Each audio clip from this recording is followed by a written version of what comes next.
the development of full artificial intelligence will spell the end of the human race. It's a flying object and we don't know what it is. I would hope somebody is checking it out. With the rockets or whatever, but incredibly fast, almost the direction. They were too fast to be okay.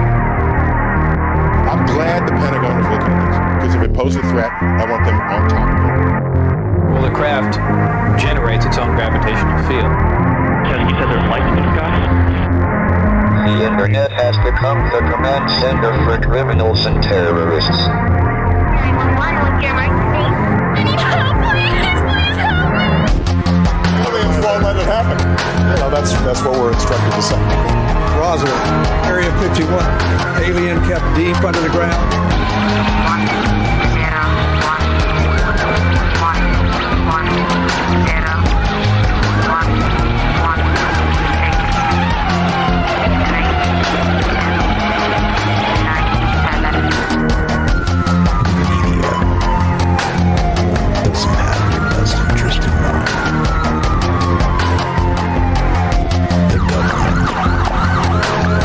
1, self-serving.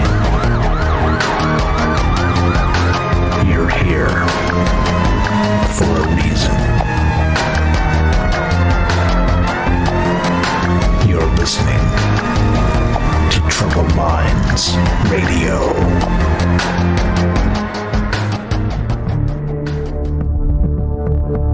Broadcasting live from a secret bunker just off the extraterrestrial highway. Somewhere in the desert sands outside of Las Vegas. From somewhere in space-time, loosely labeled Generation X on planet Earth.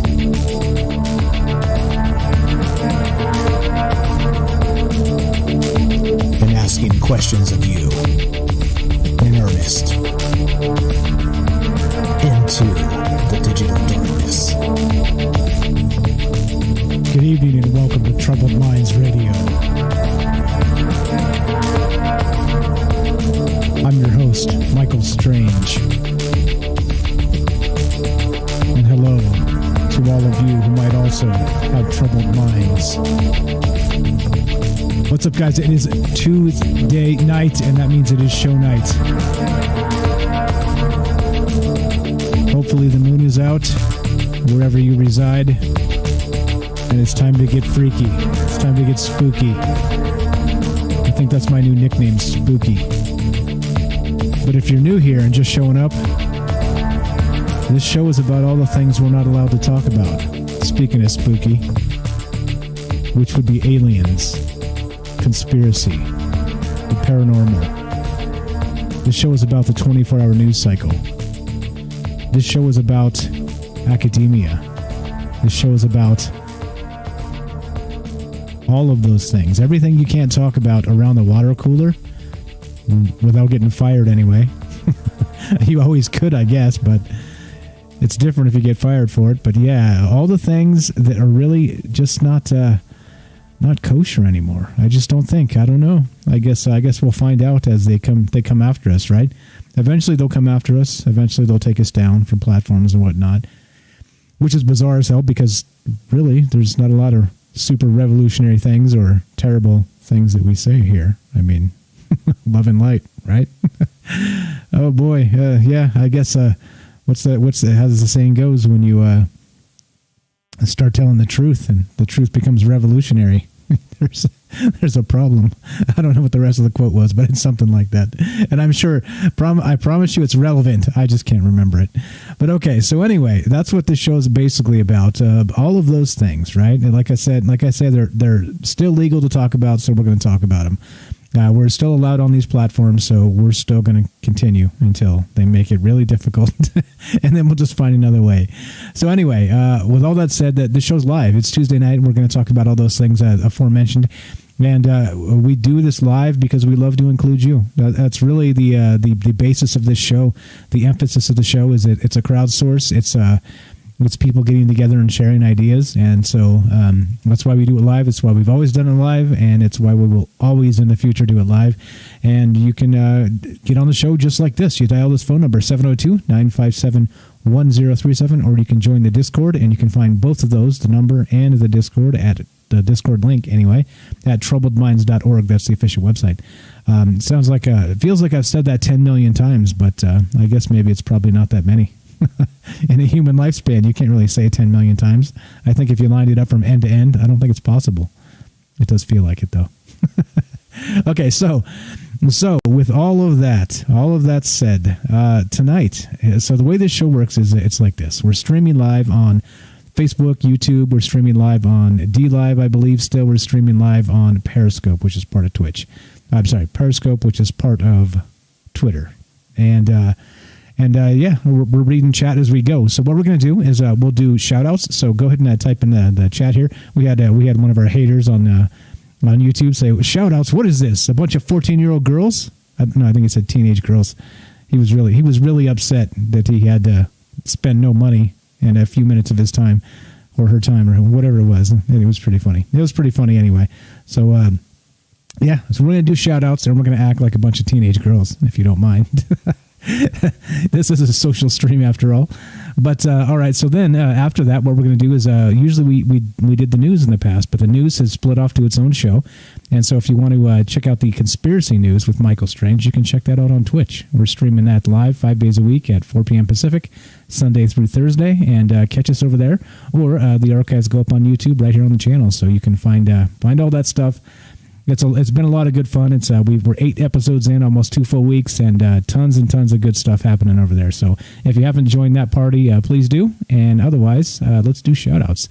And then so instead of the news, we're going to get straight to the topic. And the topic tonight is a couple of things. It's, I guess, a few things even. It's the Great Conjunction. It is the Age of Aquarius. It is astrology and astronomy. And does this have any effect whatsoever on humans, or is this just a bunch of woo-woo? Is this just a bunch of people reading your palm at the gypsy station? Is that what's really going on here, or is there something larger and more relevant to people in consciousness? That's what the show's about tonight. That's what we're going to talk about, and tons of good information. Looking into some of this, I was surprised. I'll have to tell you. I was like, who knew? But so there's some really good stuff here that we're going to talk about. But right now we're going to do shout-outs, and then we're going to get to the Great Conjunction. So let's do it. Let's start there, and let's start on, where the hell are we? Are we even streaming on Facebook? Holy crap, did I start that up? Okay, thank goodness. Yeah, so many things to remember. All right, first on Facebook, what's up? It's Joe from Florida. How you doing? Thanks for showing up. We got William with a close second from Singapore, I believe. We got John, Conjunction, Junction. What's your function? What's up, buddy?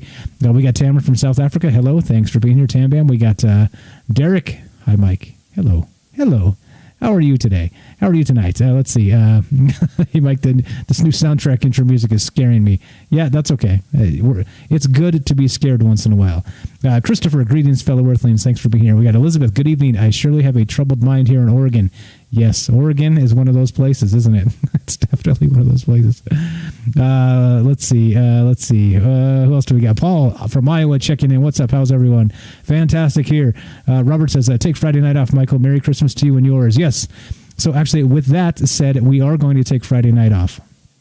But because I'm going for the hardest working man in the streaming business, we're going to just bump it to Saturday. So Friday night would be Christmas night. So I'm going to spend the night with Mrs. Strange, and we're going to watch movies and do Christmas stuff. But we're going to bump it to Saturday. So this week's show will be, we're still going to do it. We'll just do it Saturday night, okay? Just an FYI. So thanks for reminding me, Robert. Yes, we will not be here on Friday. We'll be here on Saturday. What's up, James? Says, people start meandering. What's up, buddy? Thanks for being here. Larry from Canada, how are you? Thanks for being here. We got OG Todd. OG Todd, what's up, my man? We got, let's see. Merry Christmas, Jesus, says Derek. Yes, indeed. Larry, what's up, Larry? Thanks for sharing. Yeah, please share the show, guys. Please share. And it does help. It does help the reach. It does help people know about what's going on here and get with the program. You never know, right? You got to get with the program. And get with the damn program, people. What's up, Eric from Pittsburgh? Thanks for being here. We got Chantel. I can say it appropriately now that she called and told me. We said Chantel. It's Chantel from Ohio. Thanks for showing up. We have Rachel. I'm not sure from where. Evening. Good evening. Eric, damn car battery died. Way to end 2020. Yeah, well, at least check it out. You're going to get a new car battery, and then it's going to be good for all of 2021. The next year's looking up already. What's up, Ryan? Thanks for being here tonight. Israel spilled the beans. Canada Minister of Defense came first. Pentagon disclosure. What more do we need to disclose? Yeah, I think there's a lot. Off-world recovered craft. I think there's a lot yet. Derek, you're spooky Mulder. Mike, yeah, exactly, right? Spooky. Let's see. The distilled water, baking soda, fresh leaven. What? Kelly, what's up? Kelly from Colorado. To understand another person, you must swim in the same waters that drown them. By unknown. Good evening, peeps. Always a great quote when Kelly comes in here. Let's see. What else? Hello. Where are we? We got, hold on.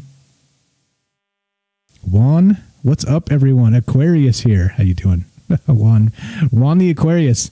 We're gonna guess which astrological symbol Michael Strange is as we go. So go ahead and drop the guesses in. What astrological symbol do you think I am? That's going to be the mystery of the night. Ryan says, "What's up?" Ryan says, "Fresh lemon, baking soda, distilled water plus old battery equals recondition." There it is, right?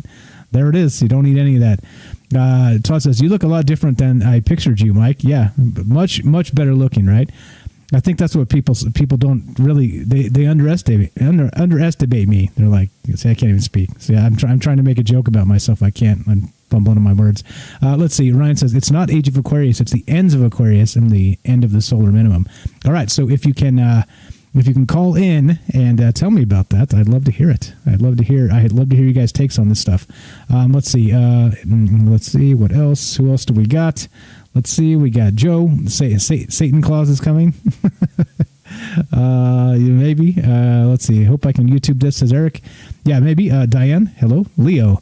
Is that the guess? Michael Strange is a Leo. All right. That's the guess so far.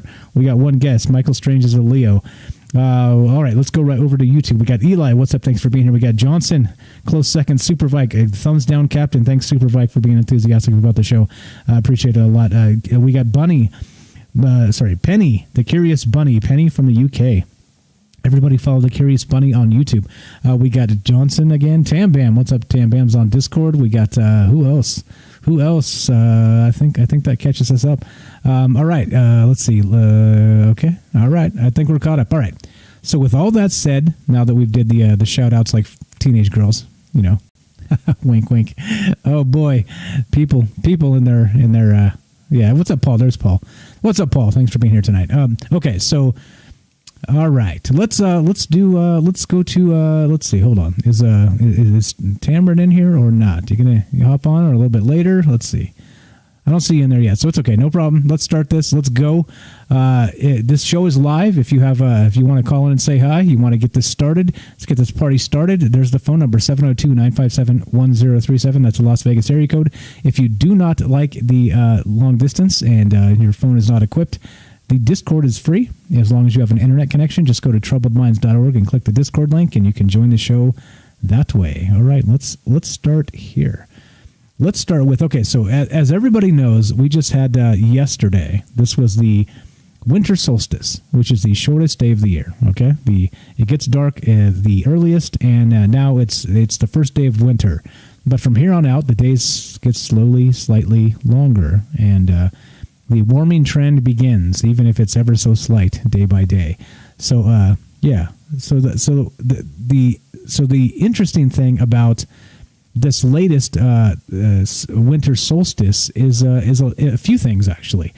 We had what's known as a great conjunction, and Tam Bam sent me a ton of fantastic pictures, but I couldn't figure out how to get him out of this sweet thing here, the Word document. So you're gonna have to take my word for it. Actually, hold on. Let's see if I can put these on the screen. Maybe I can just do this and just zoom in or something. All right, let's try this. All right, so the great conjunction is like this.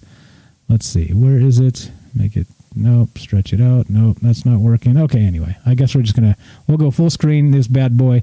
And this is the great conjunction, all right? This is what this looks like. And what that means is, so there's some special things happening here. We have Saturn and Jupiter have actually become extremely close, within 0.01 degrees of each other. And so it's, from what I understand, and there's a lot on this, and it all seems to be at least semi-contradictory. You know how when you look up a bunch of stuff on the internet, like nothing ever seems to really match? Yeah, it was kind of like that. But anyway, let's say 0.1 degrees away from each other. And let's see, actually, let's go straight from the document here. Let's just read this. There we go. There is what some are heralding as a great celestial alignment in 2020, a conjunction of Jupiter and Saturn, which is called a great conjunction. The great conjunction between Jupiter and Saturn will be in Aquarius, and it occurs on December 20th and 21st of this year, 2020, on the winter solstice. Some are heralding this as the only great conjunction to ever occur on the winter solstice. Many are saying that this alignment on Earth will change things on Earth in a significant way. And yeah, I'm not exactly sure. How about this? And let's start it this way. Did anybody notice something specific? Any kind of changes? Did you have problems sleeping? Did this actual this conjunction on the winter solstice, did it cause any things, any problems, anything? Did you notice? Do you think if you hadn't looked at a calendar and looked at the media, did you feel any particular change in your body? I think that's the question. That's really what we're looking at here. So okay. So let's see. Okay, yeah. It's cool, Tam. We're cool. All right. Whenever you're ready, no problem. Okay, so we got a phone call coming in, so we'll take this call, and then we will. Let's see. Let's take the phone call, and then we'll go. All right. What's up? You're on Trouble Minds with Mike. I'm pretty sure I know who this is. This is Paul. Am I right? Hey, Big Mike. Paul from New Hampshire. Merry Christmas. Merry Christmas to you. Happy holidays. Yeah, it has been a while. How you been? How's things? Halloween was a while ago, wasn't it? Like, did you say Halloween? Yeah, maybe. Maybe it's been that long. Something like that. But yeah, it should have been the last few weeks. The weekends have been going down. Yeah. Well, there's good news with that. We're both still alive. So 2020 is nearing the end. So there's that. So congratulations. Yeah, no kidding. What an end it is too. Now we got stars aligning. We got meteor showers. We got stimulus packages. Oh, wait a minute. I'm not going to go there. Let's try and stick with the good stuff. Stick with the program. Yeah, definitely. Okay, so let me ask you this before you get started. Did you notice anything in your body? Any sort of change, maybe a sleep pattern, or did you feel agitated with this great conjunction thing? Did you feel this at all, like physically or? No, I mean, that's a very valid question, and I have to say, I always feel that. I think this is more of a kind of are you in tune with what's going on? I mean, Jesus Christ, who hasn't right now? This is always constantly ongoing. With what happened, I mean, as far as I know, we're supposed to be all dead today. So, and that's, whatever, who cares? Did I feel anything different today from the last week? If we go back in time a little bit in the last couple of years and what's been happening, especially lately, yeah, sure, who hasn't? Can I attribute that to the alignment of the stars? I have to say no. Just quite being honest. On the flip side of that, though, I have had some weird shit happening to me too, but that always happens. And this might be the fact that, I don't know, Mike. It very well could be the fact maybe I'm trying to put it into a place where I can comprehend it, and that it's not, weird to me, which I'm sure there's other people out there that can understand, especially somebody that like you that studies this stuff. Being a musician, I just kind of gone into my own path, locked myself in my house, and is that a good thing or bad thing? For me, it's wound up being a double-edged sword. So, you know what I'm saying? Yeah, so ish, maybe not. There's a weird thing about this whole astrological alignments and like the cycle of the moon and stuff like this. It seems like, and I don't ever really realize it when it's happening. Like I don't like for instance on a full moon, I just really have problems sleeping. Like always, it doesn't matter. And by the time I realize it, and I start bitching and moaning, and then somebody will point it out to me, right? I got a friend that it affects them very similarly, and I'll be just commiserating and kind of complaining. Yeah, and then and that's like kind of okay, because I've had that too, but my whole life, and I don't think I've ever studied it in a pattern as the way as astronomy goes, or astrological signs, the way the moons, and, but on the flip side, I'm always the guy that's out there looking for meteor showers and stuff like that. So I'm not, it's a double-edged sword. Like I said, it's hard to say. I always have these problems. Can I attribute them to astrological meetings or stuff that's been going on for years, by the way? This is the coolest thing about this. People knew about this thousands of years ago. How did they know that these planets were going to line up? This didn't happen overnight, by the way. I think that's one of the questions we have to ask ourselves here. Is how did they know this was going to happen? Yeah, that's a good question. And, yeah, we're calling this the Christmas star. I'm sorry, but doesn't Christmas start with the word Christ, which was 3,000 years ago? And as far as I know, astronomy, there were no telescopes 3,000 years ago, 2,000 years ago, whatever, I get off the numbers here. Two. Now it's, Two. It's numbers. All right, though. It's all right, though. Math is math. Hold on, though. You're right. So there were no telescopes then, but they had a huge advantage. There were no ambient light from cities and things either. So they could see a very clear view of the sky no matter what, no matter where they were. Right. So that's a gigantic advantage right there. Sure. And the weirdest thing is that this still comes into modern, I shouldn't say, I'd like to say archaeology, but like modern times, we're still at these times. I mean, the last week or so, and, granted, let's talk, what it is. It's Facebook and this and that. But if you really study this stuff, there was some weird stuff going on astronomically in the last couple of months, and especially with the meteor showers. And then you had, how do we know that these comets are flying through our, Earth, leaving these trails? Well, and it became, from these apparently ancient civilizations that studied the fact that, they saw more shooting stars. Well, I think right now, tonight is the peak of, I think it was the Ursids, that are peaking tonight. And this is two different meteor showers that are peaking in the last 3 days that have happened. How do we know about these? How did they plan these out and say, well, now the Ursids are peaking?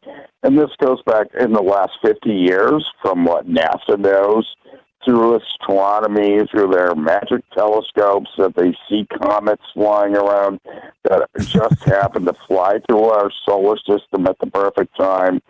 And it's 2020, and that's this dateline, whatever, Let's just put it this way. Nobody died yesterday. It's, according to a lot of people, it's the end of the earth, maybe a new beginning of a new dawn of whatever you want to call it, Aquarius or blah, blah, blah. It is weird. I don't get into that. Yeah, it's not my wheelhouse either. Yeah, exactly. I'm with you a little bit. And it takes really a lot of study to get into this. So how did these people know this, Mike? That's my question, I guess, in the beginning of all this. And in the end of it all, it's like, it's pretty cool that it was cloudy last night. They didn't get to see this. Yeah, I just missed it here. I just missed it. I didn't have a clear view. A little clear, but, I don't know what the weather's like in Vegas, but I know I'm in New England right now in the Northern Hemisphere. If I want to go out and see some shooting stars tonight, I'm going to get a pretty good show. There's going to be some rippers tonight. And I mean really good shooting stars. I've seen this quite a bit living here for the last 20-plus years. And, tonight's one of those nights, if you have a place to go, if you're fortunate enough to be able to stay warm in your car, or, better yet, have a fire at a friend's spot to be able to look up in the sky, on the right night when there's not clouds and the temperature's not too brutal, you can see quite the show of, an astronomical show tonight. You're talking about 100 meteors an hour. I wouldn't be able to see the conjunction tonight, just probably because of where I'm at in the horizon. But how did these people know this all over the world to the point where it became common knowledge? It's kind of a resonating question with me. And then you have to go, why is this all of a sudden in conjunction with the year? And, I'm sorry, Mike, I can go on and on, this. Stop me. And, but you look at what's going on now, and then you have 2020. And, hindsight is 2020. And it's about to be, because we're about to leave that shit in the rearview mirror. Yeah.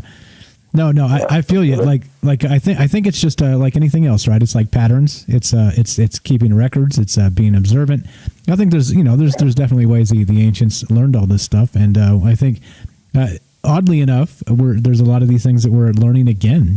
Like that we forgot somehow. Modern society, right? We always have a way of forgetting what our ancestors once knew, and we're trying to figure it all out over again, which is just bizarre, but. Right, and for some reason it seems our modern ancestors left these notes for us, and it always winds up to make it back to us somehow. There's always somebody in the background that says, wait a minute. I've noticed this recently when you're, going through your news feed, and we all know what that's been about lately. You get to this point, well, by the way, here's this meteor shower. By the way, there's this conjunction of stars. Oh, by the way, here's another meteor shower. Oh, by the way, look up in the sky tonight, and you never know what you might see. Yeah. So, and if you get the appropriate tabloid, you might get there's a meteor about to hit us too. It just depends on the source. So you're not the only one that's not having trouble sleeping, by the way, because of okay, all right. Well, there we go. That could be. I don't know. I don't think so. I don't think it's a full moon because I'm sleeping like a rock these days. But anyway, yeah. I will be later after the half a bottle of scotch I've been a drink. But nice. I guess sometimes. Nice. Cheers to that, buddy. Well, we got you on the phone. Final thoughts here, and we got to keep on rolling. All right, brother. No? Hello? Final thought. There, yeah. Final thought, Paul. Sorry. You're good, bro. Final thought. All right. Well, guys, I don't know what to say, but happy Christmas. We're almost through this shit. I hope, I'm not going to go anywhere political about this, but I hope we get through this. It seems we're going to, and, I guess there are people waking up, and there are people that are still falling asleep. And that's kind of been the I guess, Mike, what do I say? It's kind of been the rotation of time. This always happens. Some people get it, some people don't. Are we coming into the next stage of Aquarius? Are we going to open up bars and I'm going to get to play guitar in a bar? We'll see. Are you guys going to be able to go back to work? Are you going to keep working and wear masks? I guess we'll all see.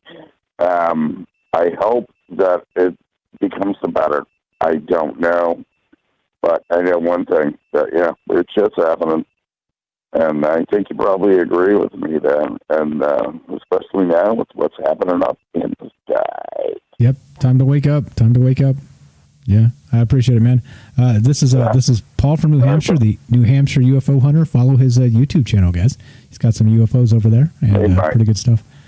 Great to talk to you again. Sorry, it's been a while. You're cool. It happens. In the background, it's all good. Merry Christmas to you. Happy holidays, the whole deal. I'll talk to you soon, my man. Take care. Okay? You too, man. That's to you and yours, and everybody out there. Have a safe and merry, whatever holiday you're celebrating right now. Appreciate it, my man. Thanks for calling. You too. There you go. All right. Thanks a lot. All right, there we go, Paul from New Hampshire. And if you want to be on the show, you out there listening out there, all you got to do is dial this phone number just like that. You get on the show, 702-957-1037. That is a Las Vegas area code. One more time, 957-1037. Great call. Thank you. And I want to know what you think. What do you think about the Great Conjunction and about the Age of Aquarius and how this change does the astronomy of the universe here, at least of the inner solar system, does it affect us somehow? Or do you think it's a bunch of woo-woo? Do you think there's where are we at in between all this? I think it affects people different ways. You know, like I said, I somehow, some way on the full moons, I have a problem sleeping. Is that like you, or do you have a different thing, or do you not notice any of it at all? I guess that's really the question. What we're getting at tonight, and how much of it matters, and how much of it does not. I guess that's the deal. That's the deal. All right, let's see. What else do we got? We got some good chat. We got some good.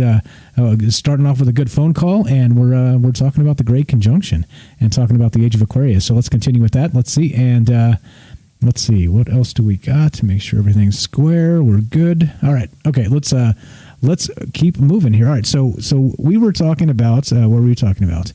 The great celestial alignment of 2020, the conjunction of Jupiter and Saturn, which is called the Great Conjunction, right? Guys, some of you posted some pretty good photographs on Discord. I know Kelly and Tamara actually posted some photographs they took, and it was fantastic. I was actually really impressed with the quality of people out there just taking pictures, right? Just taking pictures of whatever the hell's going on here. And there was the two planets together that are so close to each other that they appear to be one star, right? Like the Christmas star. So it says. But here we go. Here's a little. Again, thanks to Tam Bam for putting this together. But we got a bunch of the degrees and how the conjunction happens, and the alignments of the planets and these sorts of things. These things happen. It goes and does its thing.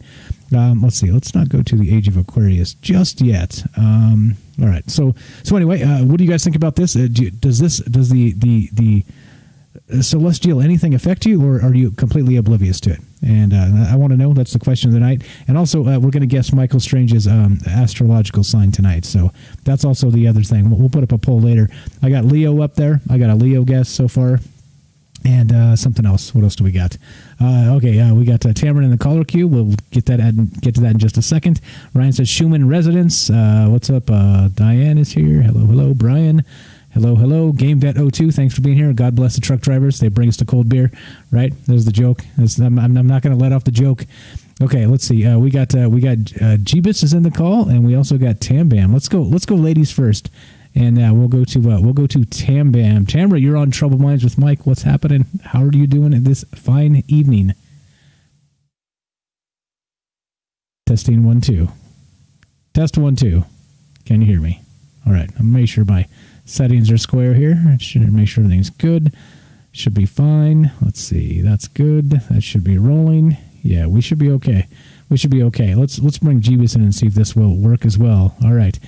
Jeebus, what's up? Are you meaning to be in the caller queue, or are you just hanging out in a weird spot? Test 1 2. What?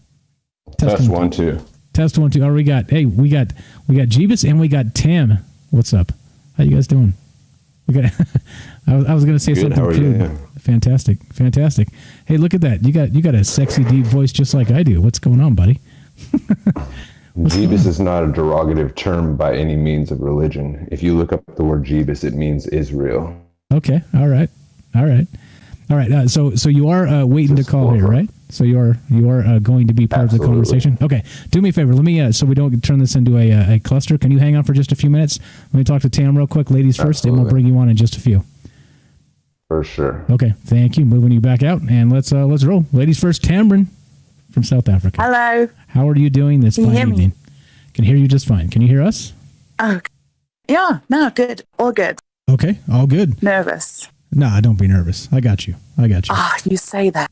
No sweat. Sorry. We got you. And we got Jeebus on deck too.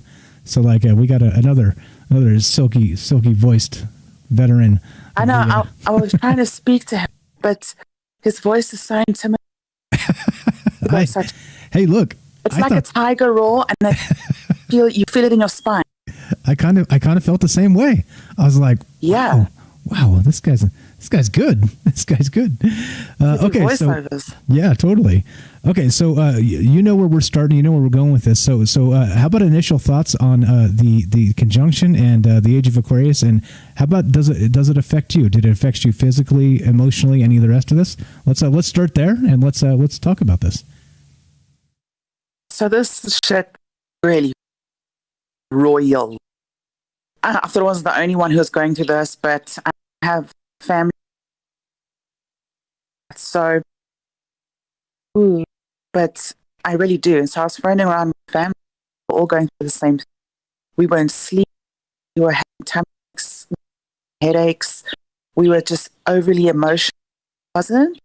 So it wasn't yesterday, the day before yesterday. It was in my time zone was first 2 days ago. So all of a sudden, I went to the shops to go buy Christmas presents, and all of a sudden I was crying the pits of my stomach. I don't cry for much, sort of dead inside. But anyway, I was crying so, and it wasn't for myself.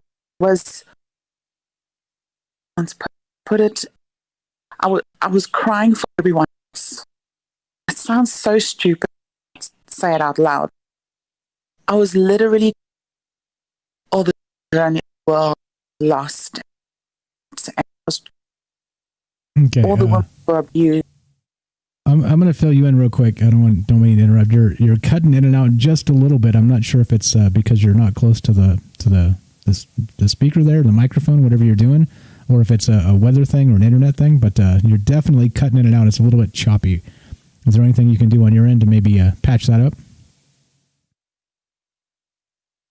Fine. Chase the clouds away. I don't think that'll work. Yeah. It is raining. Okay, that's probably why. That's probably it. Okay. If it's too bad, I'll go off. No.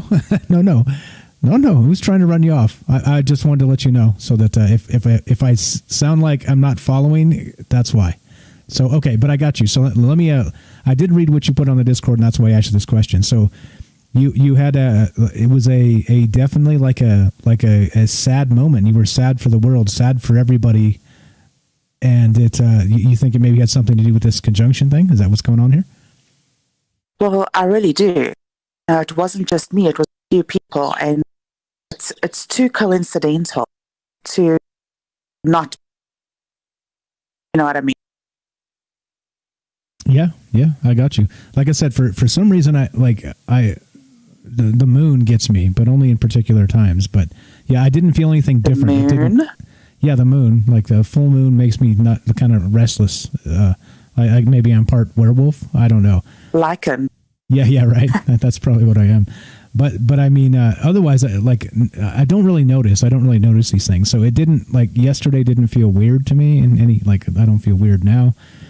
I don't know. So to me, this stuff doesn't really hit as hard. But again, I guess it depends on how in tune you are with the things around you, I guess. I mean, there's the electromagnetic field, and there's a lot of things here that are actually scientifically sound on the way the environment affects us. So I'll get into a bunch of that stuff later, but yeah. So anyway, go ahead.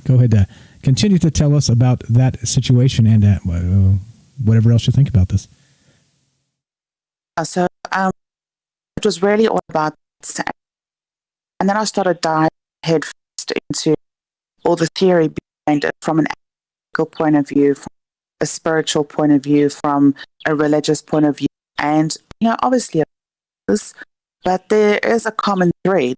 Common thread is pretty much letting go of the past and setting correctly. Now, some people say it only happens every 6,000 years, the Saturn, the Great Conjunction. Some people say it's every 20 years. Some people say it's every 400 years. You can't put a finger on it. And maybe it's different planets as well. But I just found this extremely devastating, this one. Then I researched further into Saturn. And apparently Saturn's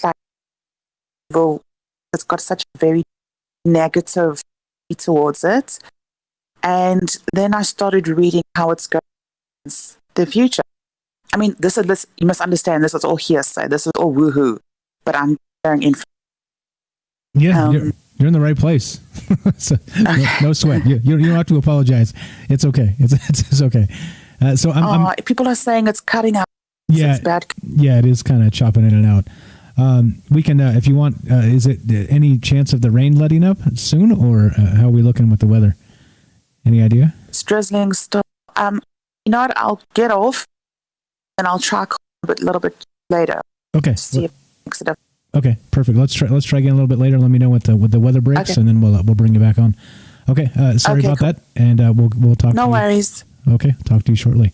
Okay. Thank you. Cheers. Cheers. That's Tamron from South Africa. Let's go to Jeebus. What's up? All right, Jeebus. What's up, my man? You are on In Troubled Minds with Mike. It's a pleasure. I think this is the first time you've ever been on the show with us, right? Testing 1 2. Come on, the voice of Jeebus. Looking for the voice of Jeebus here. All right, let's see. I'm here. All right, what's up, my man? Welcome to Troubled Minds. How you doing tonight? Good. How about yourself? Oh, not too bad. Doing my thing, It's show night, so it's time to talk about some weird stuff. I'm hoping you have thoughts on the Great Conjunction and the Age of Aquarius. I do. So, as I've always understood, the Age of Aquarius, the dawning of an age, I thought it was upon us, but upon my research, I've found out that this is the end of a solar minimum, thus the golden harvest moon. Okay. Which and so that signifies that we are at the end of an age, and apparently at the end of every age, some grand cataclysmic thing happens, whether it be weather or earthquakes, volcanic activity. But I think it may have to do with outer orbital bodies that influence our, gravity spectrum. Okay. I'm trying to follow here. And therefore, it will amplify weather and things that are natural to us would seem on extremes. Because something that has outer pull, like bigger than the moon, could influence our tide, our weather. Yeah. So and according to NASA, they recently said that there's a new planet or orbital bodies orbiting our sun. Therefore, the astrology account wouldn't be so accurate because there would be a couple more characters, or they used to describe planetary bodies as gods. right, just like they named them, right? Well, I mean, I guess we named them that, but yeah, okay. So wait, so what is this extra? So there's an extra planet that you're saying? This is not Planet X Nibiru? There's something else here that's going on? Not necessarily Nibiru or something, but it at the end of the solar minimum, they've already charted this out in ancient times. If you look Zoroastrianism or the Illuminati per se, they have illuminated art and they talk about all these ages and they mark them by animals according to the stars.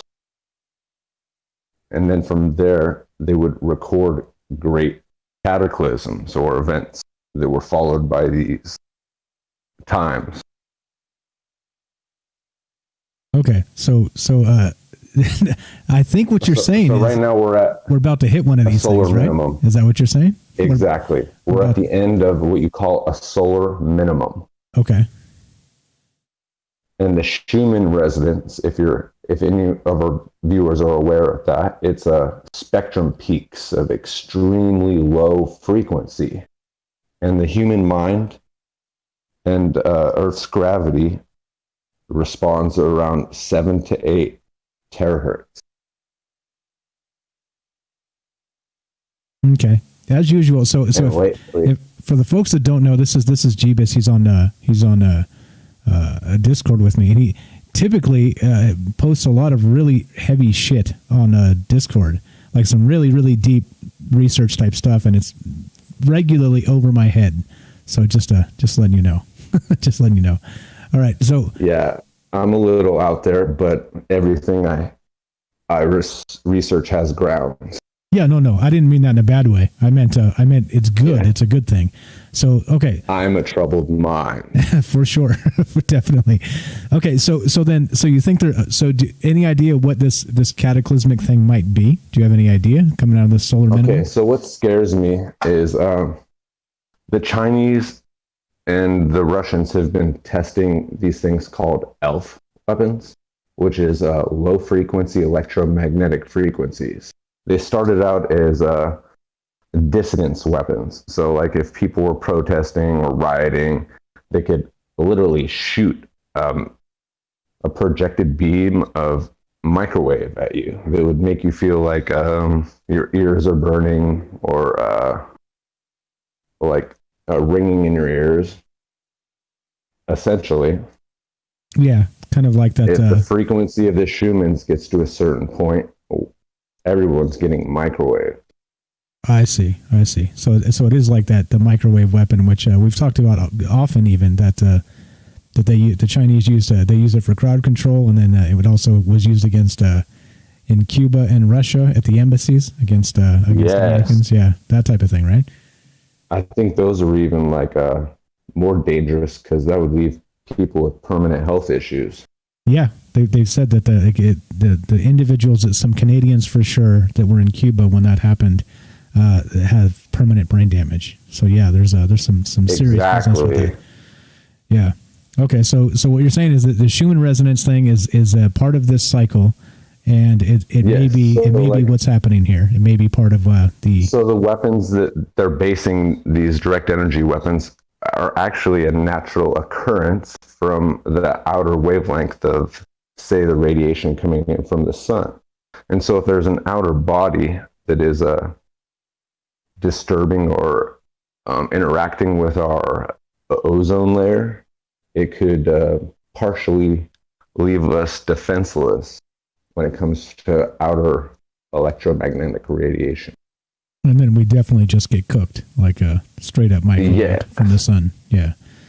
Okay, I see. All right. So and they say that there's like global warming and stuff, but it's really, no one says anything about solar minimums or solar maximums. Yeah. So I did see that. So I think that this particular solar minimum, just from going off memory here, they say it's supposed to last like another 11 years or something like that, and then start ramping up again.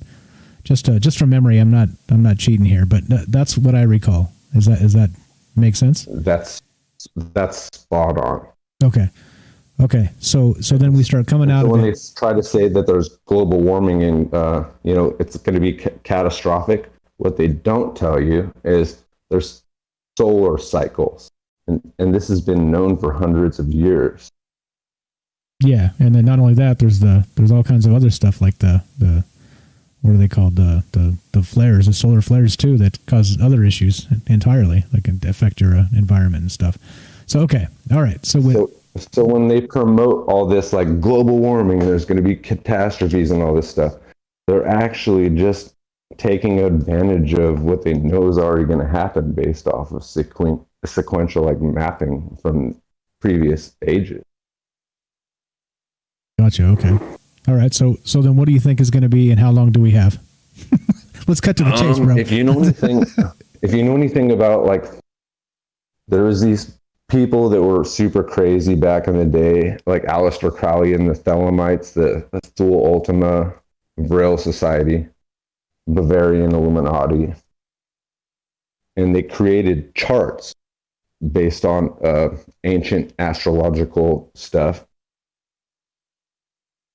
And then I did some research and I found this thing called the Orion lines. And this guy is way out there, but somehow he broke down a star chart and it aligns with all the planets and tells like a perfect calendar.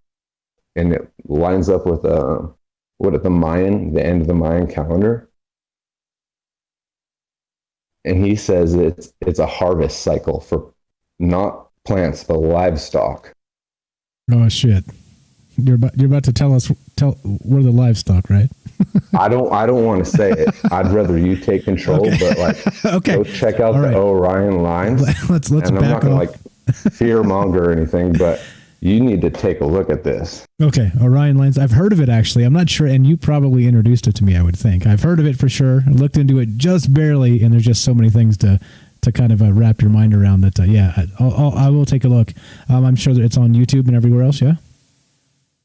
Yes.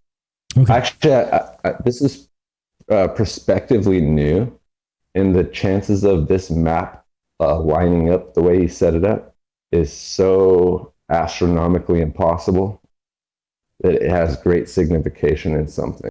Not only that, but the symbol of the thelema is hidden in the middle of this map, which to some people held great power, and you have to ask yourself why. It's esoteric significance. Gotcha. Okay. All right. So there's something to this, you think, and we should be aware that we should be aware of it. Yeah. Okay. All right. I'm with you there. So handle it. Yeah, handle it. hey, no problem. I got this, bro. I'm gonna handle this. All right. Yeah. All right. Okay. Thanks for having me on. Yeah. No sweat. Thanks for finally calling in. It's like I said, keep the information coming, man. This is the type of stuff that we need to hear because there's always more to look into. I appreciate it, my man.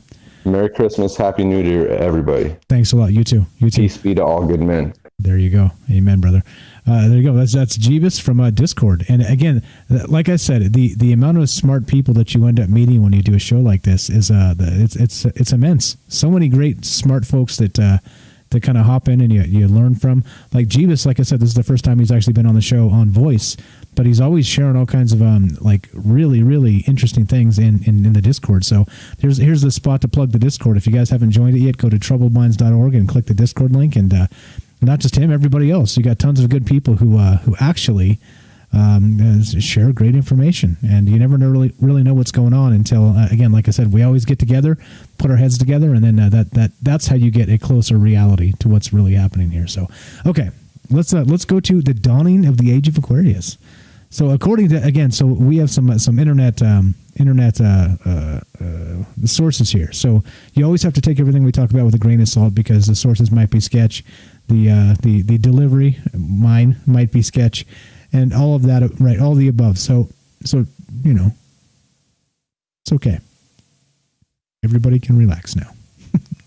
It's the age of Aquarius. Here we go. So, okay. So let's see. Hold on. Let's just read just a little bit from here, and I'll link this when we can follow along if you prefer. And let's go. Near the end of 1961, some astrologers in India began predicting the end of the world. This article says from greatbear.mcn.org, and I think Tam sent this one to me. So here we go. Link in this, and you guys can have a look. And let's see. Let's go to Facebook and put this in. There we go. All right. So, okay.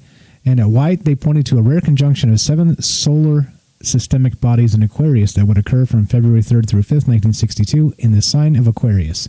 At the time, utilizing the Western tropical zodiac, there would be a total solar eclipse in mid-Aquarius, a power point in the zodiac, plus the 5 traditional astrological planets, Mercury, Venus, Mars, Jupiter, and Saturn, would also be in Aquarius and clustered around the total solar eclipse. Okay, so now, again, astrology is not my thing. It is over my head, and I am struggling with this. So, it's okay. It's all right. Like I said, Michael Strange can just relax because it's okay to not understand things, and I don't understand a lot of this. But here we go. So even though they were predicting the end of the world in 1961, the world did not end. It says, although 8 months later, the Cuban Missile Crisis almost brought us to the brink of global catastrophe. But instead, there begins stirring up a political, social, religious, economic, scientific, artistic, musical, cultural, and educational change. Revolts and revolutions that staggered our planet. But early February 1962, rare alignment of celestial bodies did trigger something within humanity. But even the song Age of Aquarius became a kind of anthem for the possibility of a renaissance in human society worldwide. And so, okay, there we go. So the Age of Aquarius, they say 1996 to 2087.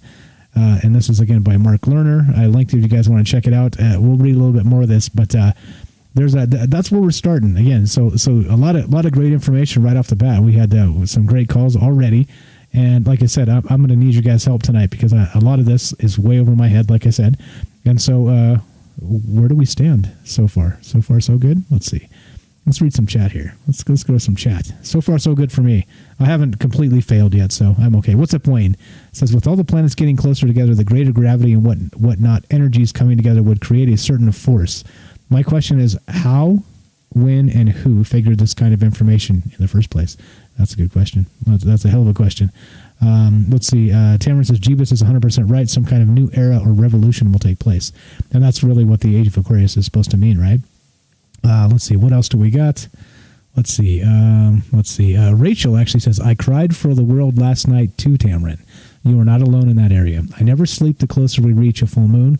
I've had a headache for 2 days too. Actually, holy shit. Actually, I rarely get headaches, and I think you're right. 2 days ago, I had a headache. I had a blistering headache for no apparent reason. I thought I had like a mocha, and I thought I drank too much sugar because I don't really do a lot of sugar, but I thought that was it, but maybe it had something to do with that. Larry, what's up? Says, a moment of anxiety. Thanks for showing up, Larry. A moment of anxiety out of nowhere. Felt like I was jumping out of my skin. Weird. Okay. What's up, Millie? Thanks for showing up. Really bad connection. Yeah. We'll get it fixed and we'll get Tamarin back on. But yes, okay. So some of you guys are out there feeling it too, feeling some sort of some kind of connection with the solar the conjunction thing, and then also this maybe the changing of ages and tons here. Okay, so let's go back to this fantastic document sent by Tamarin again, and let's read some of this. So the source here is saying that there will be a major birthing of Aquarian age energies on this day. And let's not forget the Antichrist Age of Aquarius has been signaled to begin August 13th, 2024. And that's from that's from actually the same website I was just looking at. So let's go back to that source. So there's again, a lot of stuff here, like I said, way over my head. Much of it because I barely understand that, there's like the zodiacs and there's 12 of them, and, they're like animals and critters and things.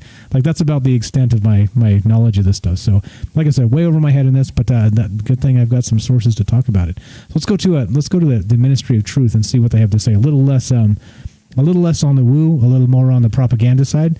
But it is what they do. So let's read and see what the normies are talking about with the Age of Aquarius. So the Age of Aquarius in astrology is either the current or forthcoming astrological age. Wait. So either the current or the forthcoming? We don't know.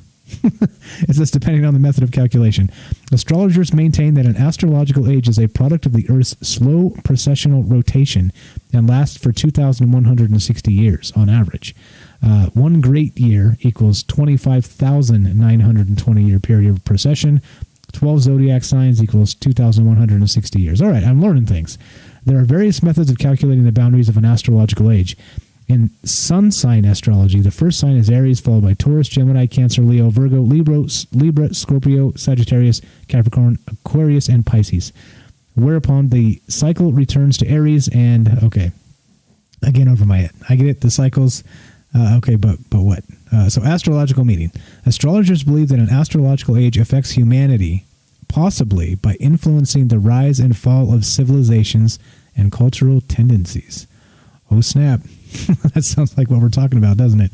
Traditionally, Aquarius is associated with electricity, computers, flight, democracy, freedom, humanitarianism, idealism, modernization, astrology, nervous disorders, rebellion, nonconformity, philanthropy, veracity, perseverance, humanity, and irresolution. Okay. All right. So again, this is from the Ministry of Truth, Wikipedia. So let's see. Yep. Okay, good. Reading some chat. What's up, many subjects? I see you there on YouTube. Thanks for showing up. Let's see. Yes, please remember the thumbs ups, guys, and please share the show if you can on Facebook. It does help. All right, so let's keep going here. So, what does this stuff mean? I don't know. Like me personally, I just don't know. Like I'm trying to figure it out as we go, kind of thing, because, like I said, out of the scope of my knowledge here.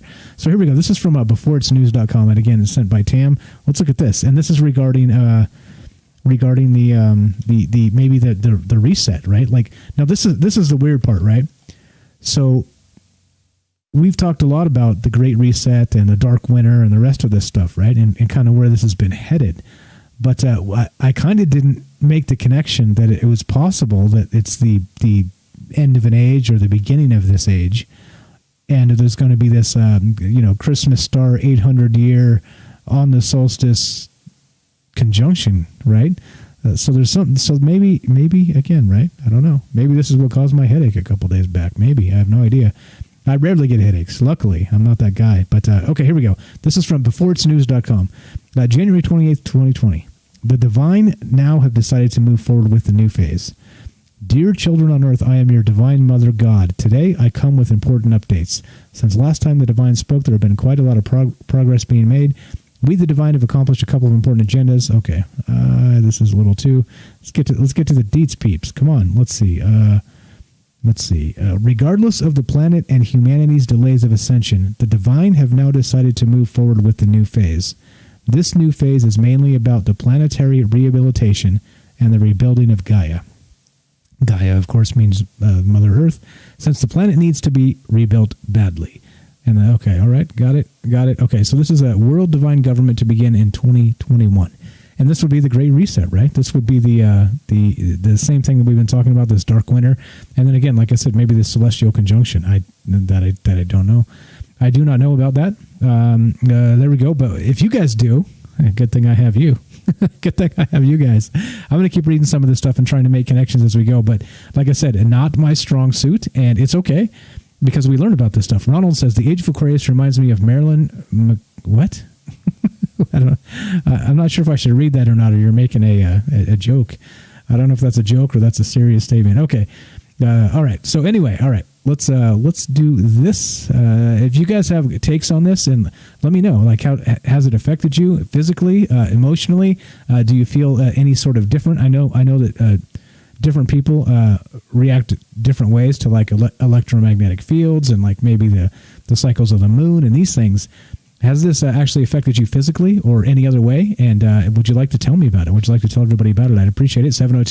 702-957-1037, or you can join the Discord.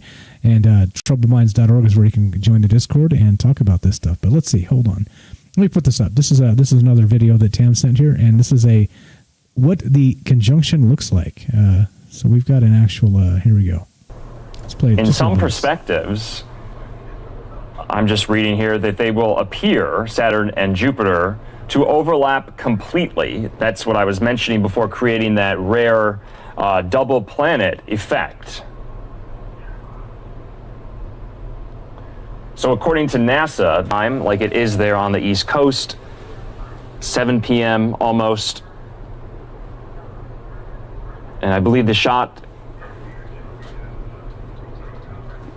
this is the vantage point from Tampa, Florida there on the eastern seaboard.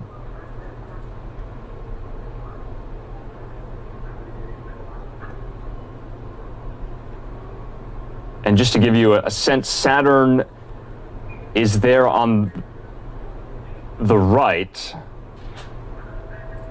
slightly above and left to Jupiter.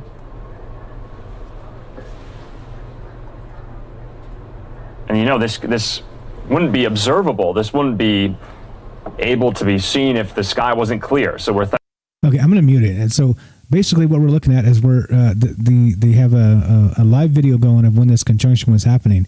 And like some of the photographs, Kelly had some great photographs. Tamron had a great one she shared in Discord, that you can see this very clearly, right? Like in the front there, you can actually see the front planet, I believe, is going to be Jupiter, right? And you can see the actual moons around this thing.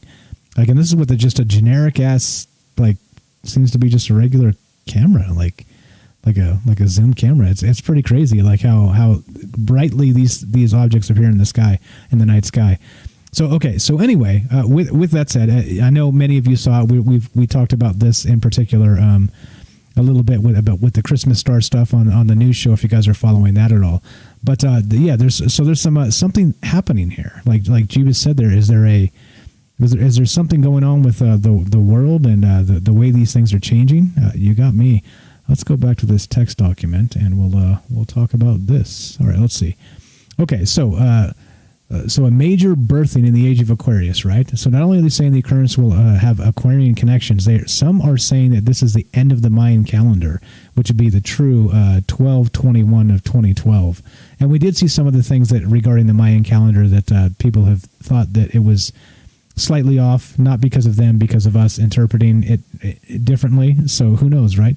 I think Jeebus was saying something about the alignment with the Mayan calendar as well, the end of the with this. So maybe this great conjunction and the solstice and the rest of this, maybe this is actually where it is. So I certainly hope not, right? It's supposed to be the end of the age or the end of the world, they say. Let's see. Okay, what else do we got? Hold on. Let's see. We got some stuff here. We got some things here. Let me play some of this so we can kind of catch up to what's really happening, because I don't quite understand it, but it's okay. Let's play this because these people do.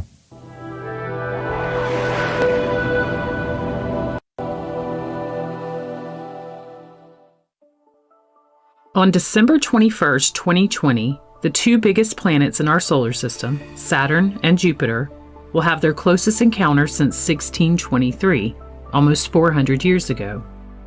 However, in that year, the alignment was too close to the Sun to be seen, making this year's event even more rare. This is also the first Jupiter-Saturn conjunction since the year 2000. A conjunction occurs when two astronomical objects have either the same right ascension or the same ecliptic longitude.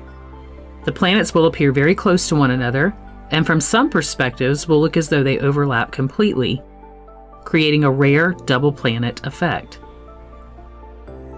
Astrologers, stargazers, and planetary enthusiasts find this to be an event of great importance.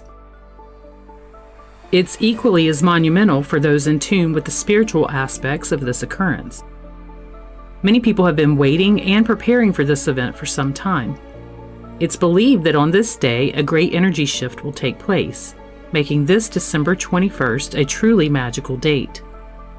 This energy shift is expected to usher in higher frequencies that will be integrated into the Earth and all of humanity. So what does this energetic shift mean?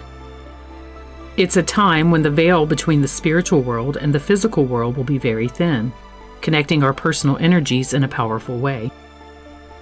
This conjunction also falls on the day of the December solstice, a time known for bringing in a new season and a transition of energy.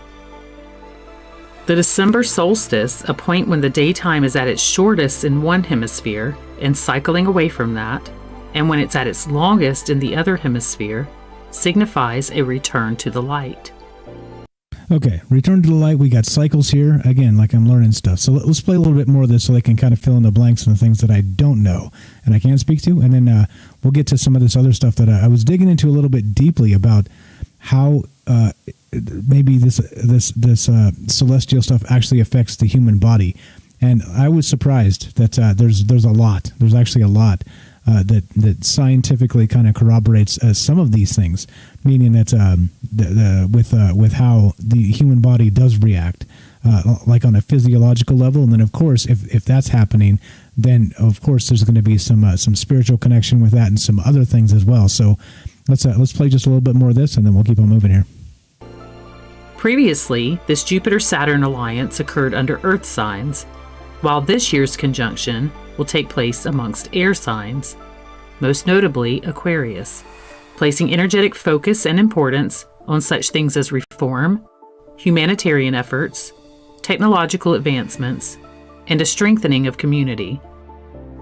Overall, it is believed by many that this portal of energy will bring with it the beginning of a new Earth, or what has been referred to as the Age of Aquarius.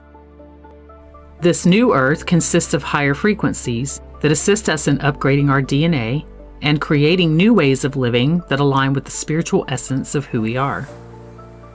Listen here to Dolores Cannon discussing this. Now, the DNA is being changed in everyone. It has to be in order to go into the new Earth. The children are coming in with the DNA already in place. We're the ones that have to catch up. But our DNA is being changed to catch up with this because it all has to be, as we vibrate differently to go into the new Earth. Now, we are moving into the new Earth. The Earth is a living being. it is going into its next incarnation. But it is going to go. It's moving into another dimension. The vibrations and the frequencies of this planet are moving into the next dimension. And if we want to go with it, we have to change. We have to evolve. And our vibrations and frequencies also have to change to match it, the new frequency. The first time in the history of the universe that an entire planet has changed its vibration and is moving into another dimension. It has never happened before. And all the ETs, all the beings, everybody are out there watching. They said this is the greatest show on earth. It started about 2003, and we're at the height of it right now. People keep saying, when is it going to happen? When is it going to happen? You're in the middle of it now. And those of you who are aware of it know things are changing. You know the vibrations are different. Okay, so then this individual says that the entire thing is a process. It seems to be quite a long process here, or maybe like not that long in celestial timelines, but and so we're moving into another dimension, she says. So regarding, I guess, okay, so I guess given just real quick, humor me for a sec. In the last, I don't know, let's say 6 or 8 or 10 years, have things not been kind of like just spinning hard off the rails a little bit? Like, I'm not that old, but it seems that in the last several years that things have really, really been changing hard. Like there's like a lot of these norms are kind of coming down. Like it's almost like the illusions are being cast aside a little bit, right? Like politically, culturally, spiritually, maybe you could say. I'm not sure on that, but it does seem like kind of recently that there's been a lot of really large changes, and so I wonder if this maybe there's something to this. Like we've talked about, like the 2012 and the end of the world. Like maybe it was actually I remember we talked about CERN and 2012, that maybe the world ended then and we just spun off into another timeline. And so that would kind of stick with that with my 6-8 years ish or so of things being just different and strange, and like Donald Trump was president, and you know what I mean, like just some things that just seemed like 10 years ago seemed like no freaking way like any of this stuff would go down the way it is. There's I don't know, I'm not going to get political, but it just seems weird to me that we end up I don't know. I don't know. I'm not sure. Let's see. Ryan says that there are ancient books that say that the end of an age can bring or take the water and atmosphere, Mercury rising. William says somehow reminds me of the ending of the 100 TV series. Yeah, I'm not sure what you mean there. William wants to know, does the 13th zodiac affect the timing, or the 13th zodiac dies? I don't know. I have no idea what you mean. What's up? Let's see. Who else do we got? We got Big Secret 666. What's up? How you doing? Thanks for showing up tonight. And again, thank you, many subjects, for sharing on YouTube there. Okay, we're going to, we got a phone call coming in. Thank you. I appreciate the help, guys. Like I said, not my strong suit, but I'm not scared. I'm not scared to give it a crack. Let's go to the phone call, and let's find out what the age of Aquarius means to Joe in Florida. What's up, Joe? Joe from Florida, you are on Troubled Minds. How you doing tonight, my man? Good evening, everybody. A little bit chilly, a little bit damp. Doesn't matter what the temperature is in Florida, it's always wet. WAP. We're the opposite. Always dry. That's it.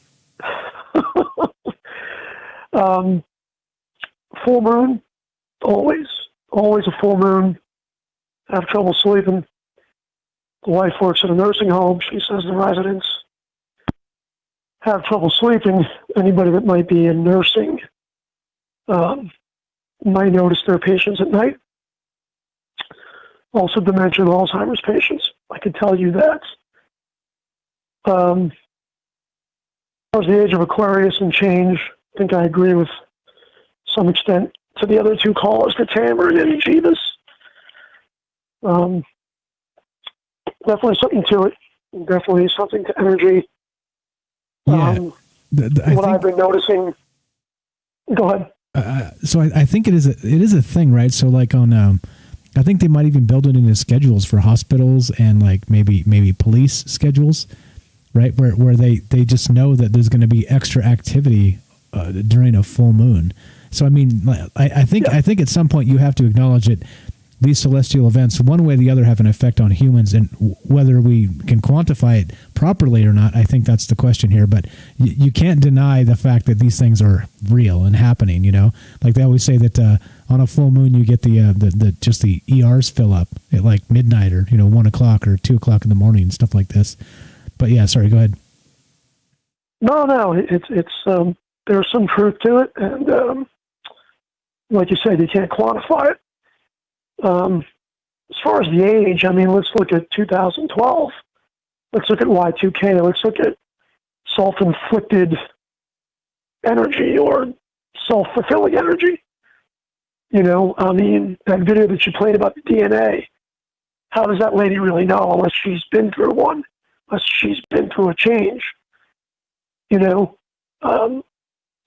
I could deny that part of that, but on the other end of it, I got to look at what's in front of me. And let's face it, this year has been a year full of anxiety, just because of the virus. And how does that compound negative energy? And maybe we were awakening. Who knows if maybe we were awakening? Who knows if a lot of us were getting woke into another dimension or whatever fantasy we have that we'd like to, be in a better life. And the powers that be, whoever they are, just greedy fucks, reptilians, whatever you want to call or blame. Maybe this is their way of battling us back down again. Good and evil, Yeah, back to that age-old spiritual battle of good and evil. And where's Bailey when I'll tell you, the Archons? I'll tell you what I've seen in the last few weeks at my job. Strange coincidences today. As far as energy or thoughts or patterns and living people together and being bonded. I had a lady today, she was 60 years old. Her daughter was born handicapped. The daughter passed away.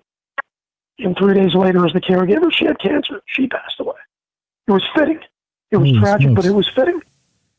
But they were bonded. That energy that we can't see, that spiritual side just underneath the veil. They were bonded, and they died within 3 days of each other. And I see those things, and it makes you wonder, are we getting better? Are we getting more in tune to things?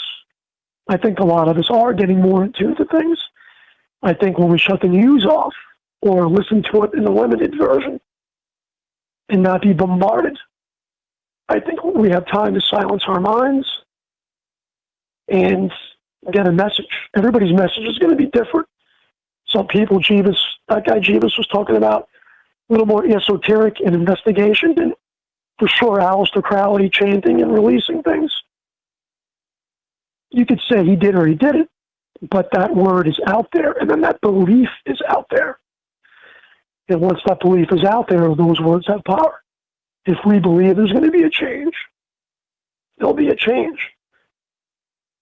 And maybe the age of Aquarius or whatever it is, a closing age or something, maybe it's just a focal point. Like the Stanley Cup. For anybody that wants to play hockey, you believe in a miracle. You want to believe in that cup. You want to believe in that win. And you might be the worst team, but you come together in enough belief. You can have all the skill in the world that you want, but enough belief will get you there, or it can get you there. Yeah, just the right time. Like the timing's right, the camaraderie's right. Like there are ways to overcome limitations that seem that they can't be overcome. Yeah, for sure. And that's exactly it. And I think now, I think the game in this country has been so divide and conquer, and it's obvious, without getting political and too much. I look at other countries, and I'm sure that every country has their upheaval, but in every country there's people that have settled. We might have troubled minds, but maybe settled minds enough to notice people struggling and maybe help them out and put that energy out in the world. You know, everybody knows my business. I got into it by accident. Every time I try to get out of this fucking business, God, the universe, energy, whatever it is, keeps me where I'm at. Keeps me where I'm at. But change, I asked for a transfer at my place. I've had a lot of change in my family in these last 2 months. Massive change and upheaval. And I have somebody that's living with me. I can't complain about that. You know, we're giving what we can, all of us, whether we call in, help our neighbor, be friendly to each other and chat. That has to be the age. It has to be the age of just being a better person. You know, spiritualism, okay, that's fine. I don't think we're going to change into some beings of light or aliens are going to come down and help us. We just got to help ourselves and help each other, you know. I don't know. That's about it. Those are my thoughts. I don't think I'm going to be off to bed. Off to bed. I see. No, good real thoughts. Quick. Real quick, though, before I forget. Go ahead. You mentioned headaches. You did mention headaches. My wife had a headache for the last few days, but we had bad weather. But she was one of the first people to get a vaccine because her nursing home was on the news. You know, it was one of the hard ones hit. So she got the vaccine on Friday. Everybody else got the vaccine. About 2 days later, everybody had a headache. Today, it's been much better. Things are going better. And she got the Pfizer vaccine. So knock on wood, you know, everything's good. She has grown a third boob, but I don't really mind because I can't touch the other two to begin with. So the third one's just, you know, just to tease me. But that's about it. That's my terrible joke for the night. I will let you guys go. Joe from Florida. My man, I think there's something to it. I think there's something to this. Again, I don't know. Like I think it's like the slippery fish of truth. Like I always say, it's there is definitely difficult for me to quantify this. But you know, if the moon cycles affect us, and we can prove that, which I'll look at some of that in just a sec here. So there's actually science kind of suggesting that these things are completely true. That it may be larger. It totally is. Totally. Yeah. And then people dying around the holidays. Let me tell you, and not COVID. I've had like people that are like 90 years old, like they hang on for the holidays. So there's a season for that. There's an energy for that. And the more I say there's a season for death, the more it fucking happens. Because those words, that energy, that power's out there. So lately I've been getting people that are 90 years old. Yay, they finally died. They don't collect Social Security anymore. They're gone. That's a victory. You know, it sucks when somebody that's young dies or something like that. But there is an energy, and lately in between Thanksgiving and Christmas, I've seen a lot of people that have died just because of fucking old age. You know, there's a season for it, and you know, it's there's energy in everything. There's patterns and everything. I just think that you and me and the listeners, we get a glimpse of those patterns, maybe more than the average person. We get a glimpse of those patterns, but we just can't put it together. You just can't reach to the other side. You get a glimpse of that. You get a glimpse of what might be underneath that veil, but we just can't. We can't, like you said, quantify it. We can't touch it. We can't do it at will, per se. So, yeah, like I said, all this is kind of over my head, but it does feel like there's something here. It feels like there's something changing, and again, you know, like maybe the systems are breaking, or maybe, like you said, maybe it's funny you say, you know, be nice to each other in the chat. You know, simple things like that. It seems like it's a simple thing, but it's energy. You know, it's energy in the universe. It's passing on, you know, kindness from one binary code to the other in the keystrokes. You know what I mean? For whatever it is, it's like, you know, I've been having a shitty couple of weeks, you know, personally and at work, and I did a burial for this lady's husband, and I'm sitting there at the cemetery, and she was giving out Christmas cards, and I'm like, did your granddaughter color this?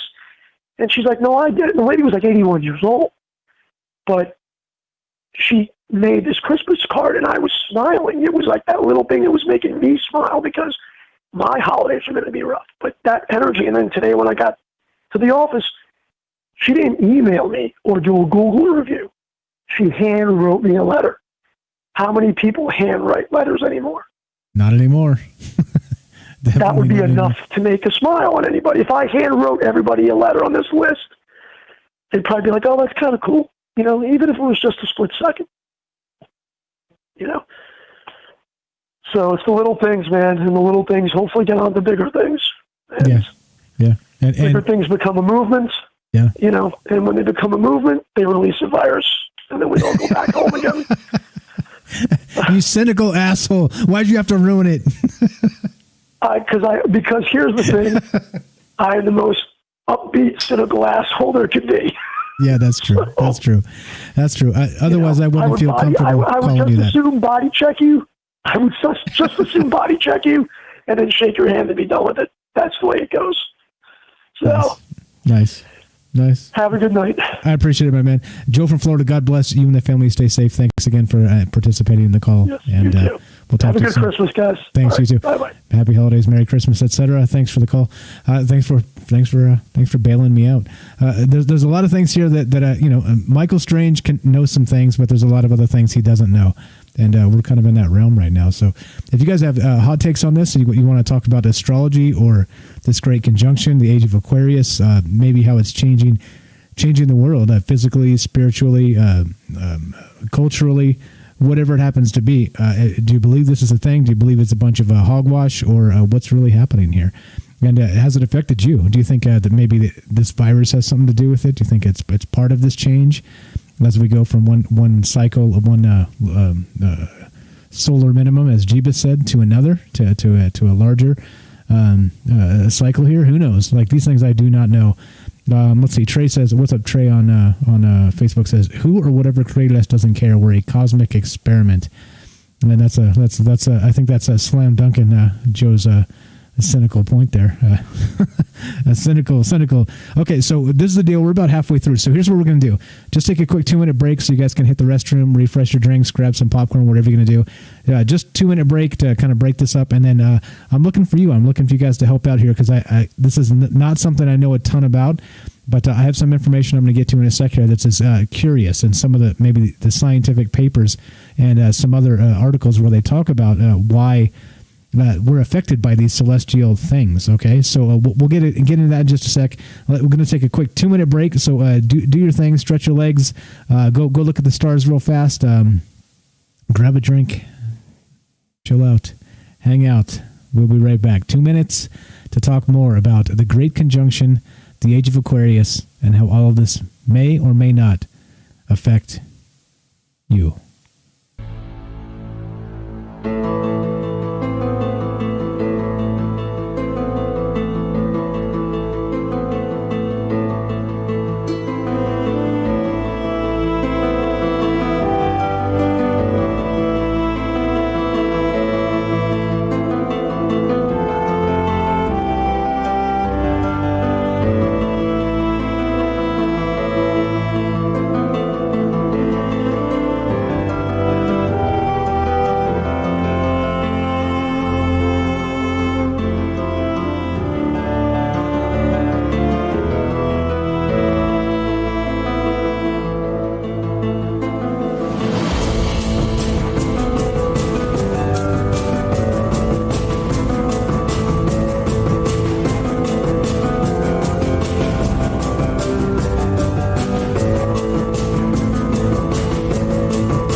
minutes is up. Welcome back to Troubled Minds Radio. All right, let's go. Let's do this. All right, so let's look at some of the stuff that I was pulling up. We got some pretty good links here from Tamron. You want to try and jump in here again, Tam, and see if the connection is a little better, or you want to wait a little bit, or whatever's going on. Everybody else is welcome, of course, at 702-957-1037. We're talking about the Great Conjunction. We're talking about the age of Aquarius and how this may or may not affect people and you, or spirituality, or cultural, or political, or whatever's happening here. Do you feel it? Do you feel there's a change in the air, or do you think this is just like a bunch of woo-woo hogwash that has no bearing on anything? That's really the question of tonight. And I have no answers here. I barely have questions for this one because it's most of it's over my head. But I do think that it does mean a lot to a lot of people. So I think maybe it's about time we start talking about this stuff. I just wish I knew more about it, really. But okay, so let's talk about what I was looking at here, and this is a little bit interesting. Let's start with this one. Let's see, where are we at? There we go. All right, let's start with this particular paper. Now this is a source that you wouldn't expect, but this is from the National Library of Medicine, and this is regarding whether these types of cycles, let's say celestial cycles, actually can affect people. What's up, Darius? I see you on Facebook. Thanks for showing up. So let's go to this. This is talking about the lunar cycle.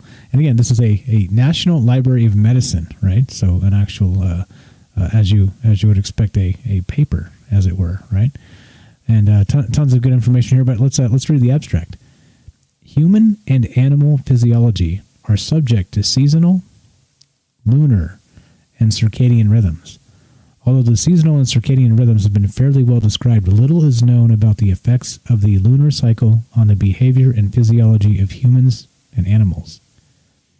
The lunar cycle has an impact on human reproduction, in particular fertility, menstruation, and birth rate. Melatonin levels appear to correlate with the menstrual cycle. Admittance to hospitals and emergency units because of various causes, cardiovascular and acute coronary events, a variceal hemorrhage, diarrhea, urinary retention, correlate with moon phases. You catch that? It continues. In addition, other events associated with human behavior, such as traffic accidents, crimes, and suicides, appear to be influenced by the lunar cycle. However, a number of reports find no correlation between the lunar cycle and human reproduction and admittance to clinics and emergency units. So it's kind of saying both things. Is this a myth? Is it not? It continues. Animal studies revealed that the lunar cycle may affect hormonal changes early in phylogenesis, insects, of course, insects in particular. In fish, the lunar clock influences reproduction and involves the hypothalamus pituitary gonadal axis. In birds, the daily variations in melatonin and corticosterone disappear during full moon days. The lunar cycle also exerts effects on laboratory rats with regard to taste sensitivity and the ultrastructure of pineal gland cells. So you see, there's something going on here. There's some sort of actual physical things happening with the bodies of not just mammals. We're talking insects. We're talking fish. We're talking a number of things here. So you got to wonder, right? So this is just the lunar cycle, as if larger swings in these conjunction events have other differing effects on people that we just don't realize. So anyway, this continues. Cyclic variations related to the moon's phases and the magnitude of the humoral immune response of mice to, holy crap, what is this word? That's a big old word. This is what happens when you're not a scientist. Let's see. Polyvinyl pyrrolidone in sheep erythrocytes were also described. There you go. That word. And sheep erythrocytes were also described. It is suggested that the melatonin and endogenous steroids, see, not a scientist, may mediate the described cyclic alterations of physiological processes. The release of neurohormones may be triggered by the electromagnetic radiation and or the gravitational pull of the moon. Although the exact mechanism of the moon's influence on humans and animals awaits further exploration, knowledge of this kind of biorhythm may be helpful in police surveillance, oh boy, medical practice, and investigations involving laboratory animals. So yeah, like I'm saying, the more I looked into this, the more there were correlations, and so maybe in particular the as you would say, it may be a myth with the emergency rooms filling up on a full moon. But have you ever had like a crazy day and you mentioned something to somebody somewhere and they said, "Oh yeah, it's a full moon"? You ever had that happen? Like I said, you may not notice it, but somebody else notices it, and somebody else is in tune with it and realizes, hey, some shit's going down. Shit's weird. This is a weird thing, and this is this is definitely some. Let's see. Elizabeth says brain fog today. Maybe that's part of it, right? Maybe it's part of the procession of all this other stuff. Who knows? Derek says Blair Witch. I'm not sure what you mean, buddy, but that was a scary movie. Okay. All right, so that in particular, let's see. Let me make sure Tamron's not waiting here or anybody else in the Discord. Yes, we have Tam in the Discord here. What's up? We got, thank you, Penny sending me. Oh, nice. The store's down. The Trouble Mind store's down. Fantastic. Good stuff. Thanks for pointing it out, Penny. All right, never know. Tam, you're back on the show. Oh, you're there. Testing 1, 2. Hey. Hello. Well, hello. Good morning. Can you hear me? I hear you just fine so far. Go right ahead. Is it better? I think it's better. Time will tell. Sorry, I was speaking to Jeebus.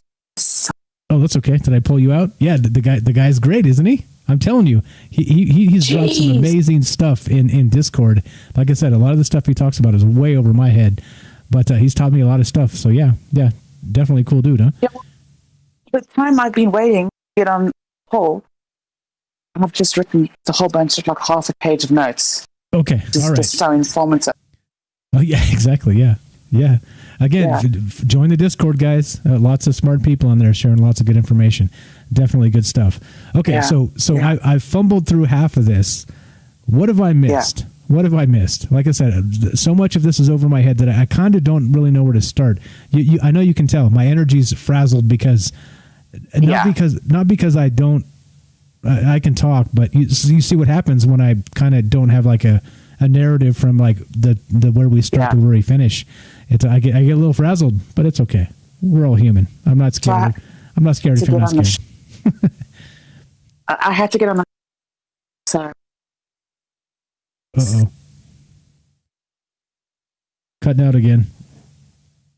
No. That was good. All right. Just say what you're going to say, and then we'll deal with it as it comes. Yeah. So Jeebus and I were we both agreed that with the age of Aquarius that we're going into, and with the Great Conjunction, there has to be some kind of revolution going to happen. And I'm sure you've discussed different revolutions, different areas when different great conjunctions have happened over the years. But I feel, and I've read, and it's not just one person, it's many people who've had a common denominator. There has to be a decision. Human race has to be very decision. It's also called the Great Split. So, to 5D consciousness, people, we basically, you intend to live a good life in a good environment, being in a bubble, or you got to stay in the be asleep to the that are you trying to rule the world. I hate to tell you, Tam. It's a mess. It's hard to follow anything you're saying. It just cuts in, cuts out. So like I catch half of every other word, and trying to put the context together. This is not good. But let's I don't know. Let's frequencies and vibrations and see if we can fix the technology over there. Yeah, I'll try. Yeah, I mean, you can only do what you can do. Sometimes you got to call, or just wait for the weather to clear, right? Yeah. But anyway, go ahead. I'll let you know if it. We got to get this out. Let's try and get this out. Well, I tried. I mean, I updated my phone to the latest iOS settings. I mean, what the hell more must I do? See, that was fantastic. I heard every single syllable that time, so maybe it's good. Yeah, I'm not moving. I'm gonna. Don't make me laugh. Okay, so people need to make a decision. You either ascend to goodness into the 5D consciousness and live a good and happy life with setting good intention, or you stay in 3D where you are still a slave to the powers at the moment who are ruling Earth, who are keeping you a slave and stealing on your money and doing whatever they have to do to keep you in the negative and keep you in fear. So it's called the Great Split, and it's going to happen, but people are going to start to notice things are going to be different. It's as if the Earth would split in two, but it's not really obviously splitting in two. It's just separation of the good versus the bad. And whether you believe it or not, it actually doesn't really matter. Just set your intentions to be true and good and happiness. Just even if it's like a just in case scenario, just in case it's true, just do it. You never know. So that's the one thing. And then I also wasn't listening to when Joe called in because I was talking to Jeeva. Can you hear me still? Yeah, you're perfect. Don't move. Don't move. Because you're coming through great. Oh my gosh, so hard. Keep the pose. Keep the pose. Coming through great. Okay. So that is the one thing. Yes, are going apparently the age of Aquarius, which has been a long time coming. But like I said before, I think when I was breaking up the Saturn has a very negative energy on the planet. So you need to not focus on Saturn so much and focus on Jupiter. And people are confusing. This is not the Star of Bethlehem. The Star of Bethlehem is a different planet with a different great conjunction. This is not the Christmas star. And it's going around Facebook like crazy. They're so misinformed. They're not doing enough research. So don't put your intentions on the Christmas star when it is actually a negative energy planet. But anyway, that's my theory. So you think it's like an inversion. So instead of the Christmas star, this is more like the satanic star. This is like the bad energy star is what you're saying. But I'm not to put my intention that way. Choose my intention for good. I see. So really, it's intention. Got to make a better choice for your own life. I mean, I don't think anyone would want to choose to stay in the negative and in fear the whole time. Who would choose that? Yeah, well, I think that's, I think given a choice, I think nobody would, but it just seems like so many people don't realize there is a choice. I think that's part of the problem, right? Like there's no actual, red pill, blue pill type moment. It's just, fear, fear, fear, fear all the time, fear and hate all the time, division all the time. And it's like, I think we live with that, as a state because it's forced upon us, I mean, I know it's different. It's totally different than that. I understand that. Basically, if you're listening to this show, you basically understand that you don't have to buy into that garbage. But it doesn't mean that we're not outnumbered, because I think we're outnumbered a lot, by a lot. Yeah. Well, this is the problem, Todd. You don't have to be so mean. Really, your negative comments lately are just being mean. Let me just think what I think. Okay. You can smoke your weed. Yeah, there you go. It's okay. Todd's a special guy. He's a special guy. It's okay. Yeah. It's okay. He's angry. Yeah, it's okay. All right, can you hang on just a sec, Tam? We got a phone call here. Let's get this guy in real quick. Get him off the phone line, and then just stay put. Let's take this phone call, and then Millie wants to call in as well. So like I said, I appreciate the help tonight, guys. Like I said, this is out of my realm a little bit, and it's good. This is good that we have tons of participation. So let's go to this phone call. Don't go anywhere, Tam, and then we'll take if Millie wants to call in, you're very welcome after that. Here we go. You are on Troubled Minds with Mike. Oh, actually, nope. Press the button. There it is. You're on Troubled Minds with Mike and Tam. How are you? What's up? Good. How are you, my man? What's your first name? Awesome job. Thank you. First name, where are you calling from? Awesome job. You're dedicated. That's perfect. Jay from New York. Really, she did it. I mean, I was so bummed out when she was cutting out the first time because you could only catch. Wait a minute. That's what everybody I'm seeing is feeling. You know? Yeah, for sure. Well, I want to hear her talk some more. Okay. She's not going anywhere. So you're on the phone. You're on the phone now. So tell us what's on your mind. What do you think about all this? You think there's something to this great conjunction, the age of Aquarius, or you think it's a bunch of woo-woo stuff, or you think it's somewhere in between? Well, I think it's all of it. Going back to what the one guy that was posting the way out there videos on YouTube and stuff like that. We've known about this forever.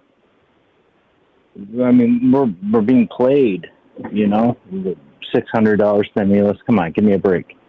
You know, I mean, they know all this stuff is happening. They know where Hawaii had a eruption of the volcano.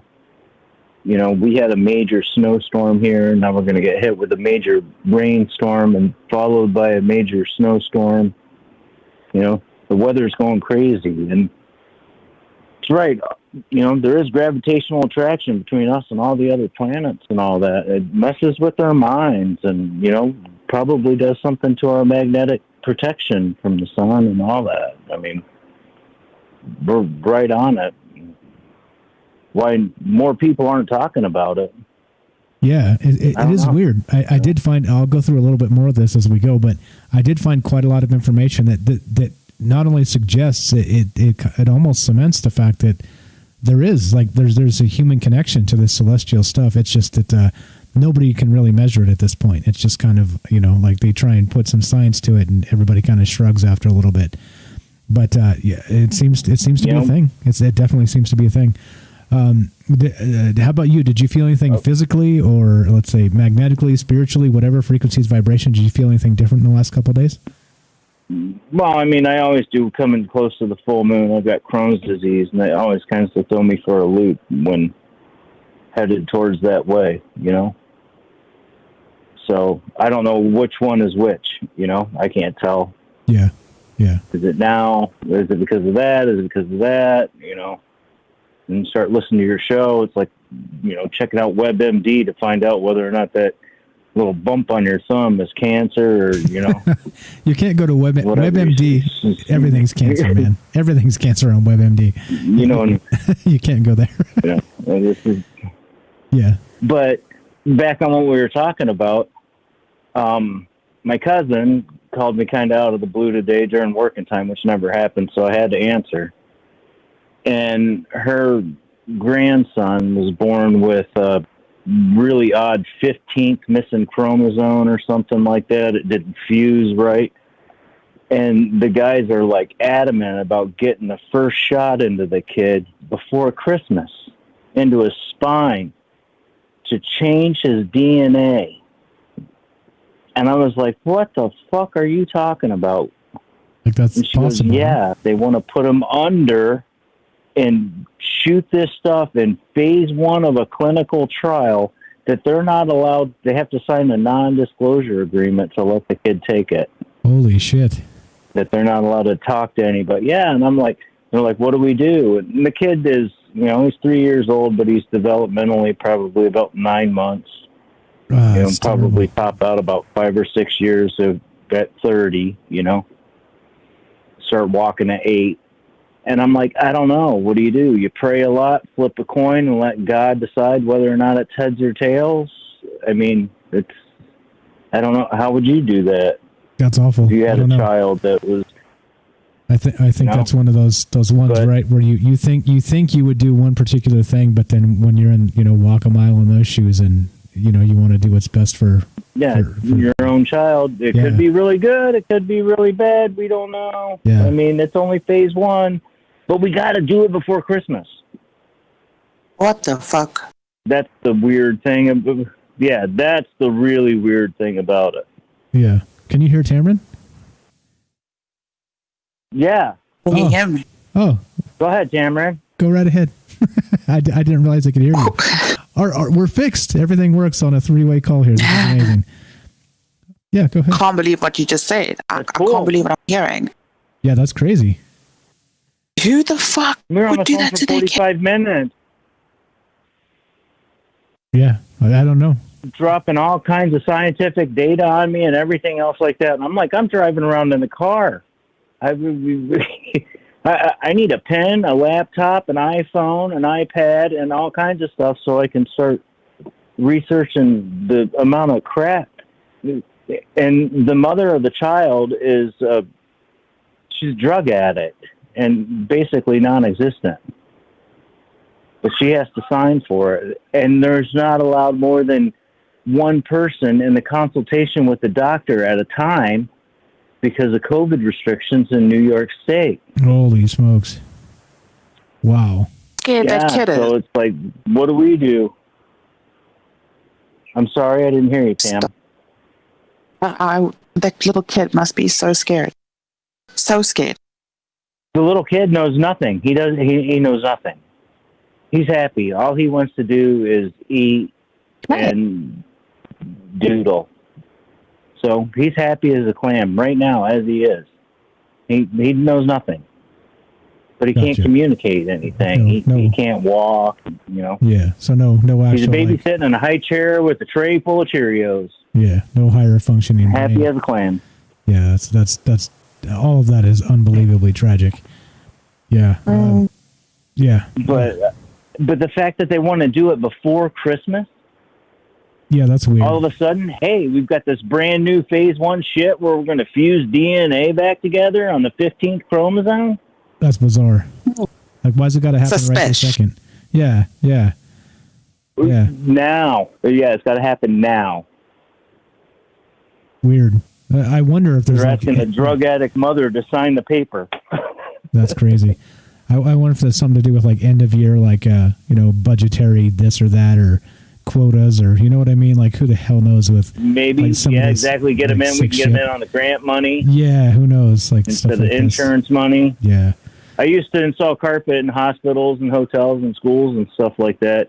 And this time of year was really always good when I was working for the company that I was, because you had all the overtime you wanted, late nights and stuff, and places trying to use budget money or, make sure they got the tax breaks and stuff like that by the end of the year. Yeah. That might be it. You might be right. I'm reading into it too much because I've been listening to your show pretty steady here. Hey, wait, back off the cliff, man. You got to keep one foot in the real world. That's the rule here. You can switch it. Oh, exactly. Well, I mean, at least a tiptoe. There you go, a tiptoe. It's like in the NFL. You got to get 2 toes down before the catch counts. Yeah, totally, man. Okay. Exactly. Yeah. Okay. So we got a call right behind you. So we're going to move on. So this is Jay from New York, right? Yes, sir. Okay, just making sure I got the right guy. You didn't really say. So I appreciate the call, man. So I don't know regarding the rest of this stuff. So we're going to get some other takes on this, and hopefully we can come to a better understanding, at least to help me out. I appreciate the call. To you and your family, my man, Merry Christmas, Happy Holidays, good frequencies, vibrations, all that good stuff. I hope to talk to you soon. And also to everybody that's listening. Thank you, and prayers to the young one there. I hope whatever they're doing, they can get this guy fixed. That would be amazing. Well, the struggle with the family is, do they be happy with the way that he is being happy, or do they try to give him this brand new phase 1 stuff before Christmas for whatever reason? Yeah, seems rushed. Terrible. For a chance of whatever, but I really think that's the big part of all of it, is that they're just messing with us. Yeah, it seems like, huh? In so many different ways.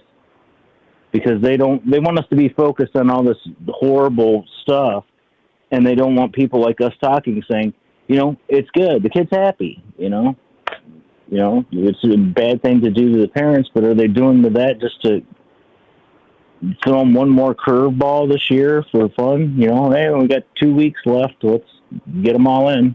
Yeah. Not even. Yeah, 10 days. Terrible stuff, man. So, we're going on the call right behind you. Thanks, Jay, for the call. Merry Christmas to you and the family. I'll talk to you soon, okay? All right. Good night. Thanks a lot, my man. Appreciate the call. There you go. Let's go next one. Anything to say about that, Tam? While in between calls here, we got somebody else right behind you.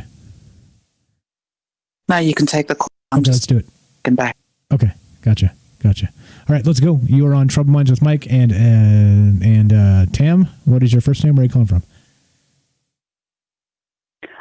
Millie, calling from Southern California. Millie from California. How are you? Glad to have you back on the show. Good. Oh, thank you. Right on. What's on your mind today? What do you think about all this conjunction stuff? Yeah, well, I was calling about Tammy, or I'm sorry, I keep calling her Tammy. Tam, I don't know. Tamron, yeah. Tam. You can call me Susan if it can't be happy. There you go. No, I just understood what point was she was trying to make, but her connection is very bad. So we're all just getting little bits and pieces of what she's saying. So I think she's talking about the shift. And how I can hear her talking at bits and pieces as well. So if I stop, I'm listening to her. Sorry. No problem. Go right ahead. But I think she's talking about the shift, and that talking about the 5-dimension, people going into 5-dimension. It's more a matter of consciousness. It's not like you're going to just pop, be gone. It's a matter of going into a level of consciousness where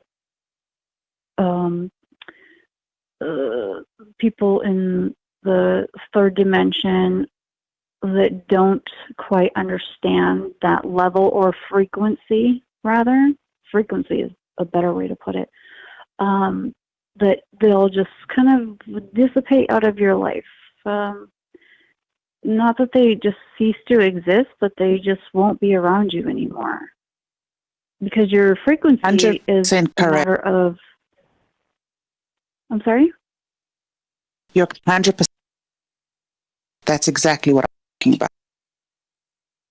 That's what I thought. I get bits and pieces of what she's saying, because Tam's connection is not great. But yeah, so I think that's what she was trying to explain, is that your frequency, like imagine the best place, or it's kind of hard to explain to some people that have never felt it before, but imagine the happiest place you've ever been, or the happiest time in your life. And then that's just your vibration. That's just your state of being. That's just how you feel on a consistent level. So that's what is going on with all these people online talking about we're shifting into a new world. That is what they're talking about. So it's a matter of your energy level, like your happiness level, I guess you could say. Because it's really hard for a lot of people to understand if you've never felt it before. I myself have felt it before, and I know how to get to that place, and it's fucking fantastic. Pardon my French, but it's not something. It's something that you really have to try, like very hard, to be in constantly, especially living on this planet. So you have to just. I'm not a master of any of that, but I'm just saying that's what she was talking about, and I understand what she was talking about, and all of the things that I follow, and this is my whole thing since I was 18. I'm 41 now. So this is what everybody's talking about now. There's a great shift going on the planet. It's been going on for quite a while, but it's kicking up into gear, I guess you could say. It feels like it, huh? And during the present time. Yeah. So do you think it does have something to do with this procession or whatever is happening here with the conjunction or the new age, the shift in the age? You think this is really a thing? You think we're really moving into hopefully a better place as a globe, as a global society? Do you think that's really happening here? I do, and I will give you examples. I think that there's reasons why. I mean, some countries have always had dictators and like hell fucking leaders or whatever. But I think that a few of the new leaders that have been put into position here within the last few years are a way, because they know that there's a lot of people being sent to this planet right now that are changing things and for the, love rather than hate. So I think that they're really, really they're trying to put the brakes on that. So there's a lot of crazy shit that's happened in the last, I mean, I don't want to.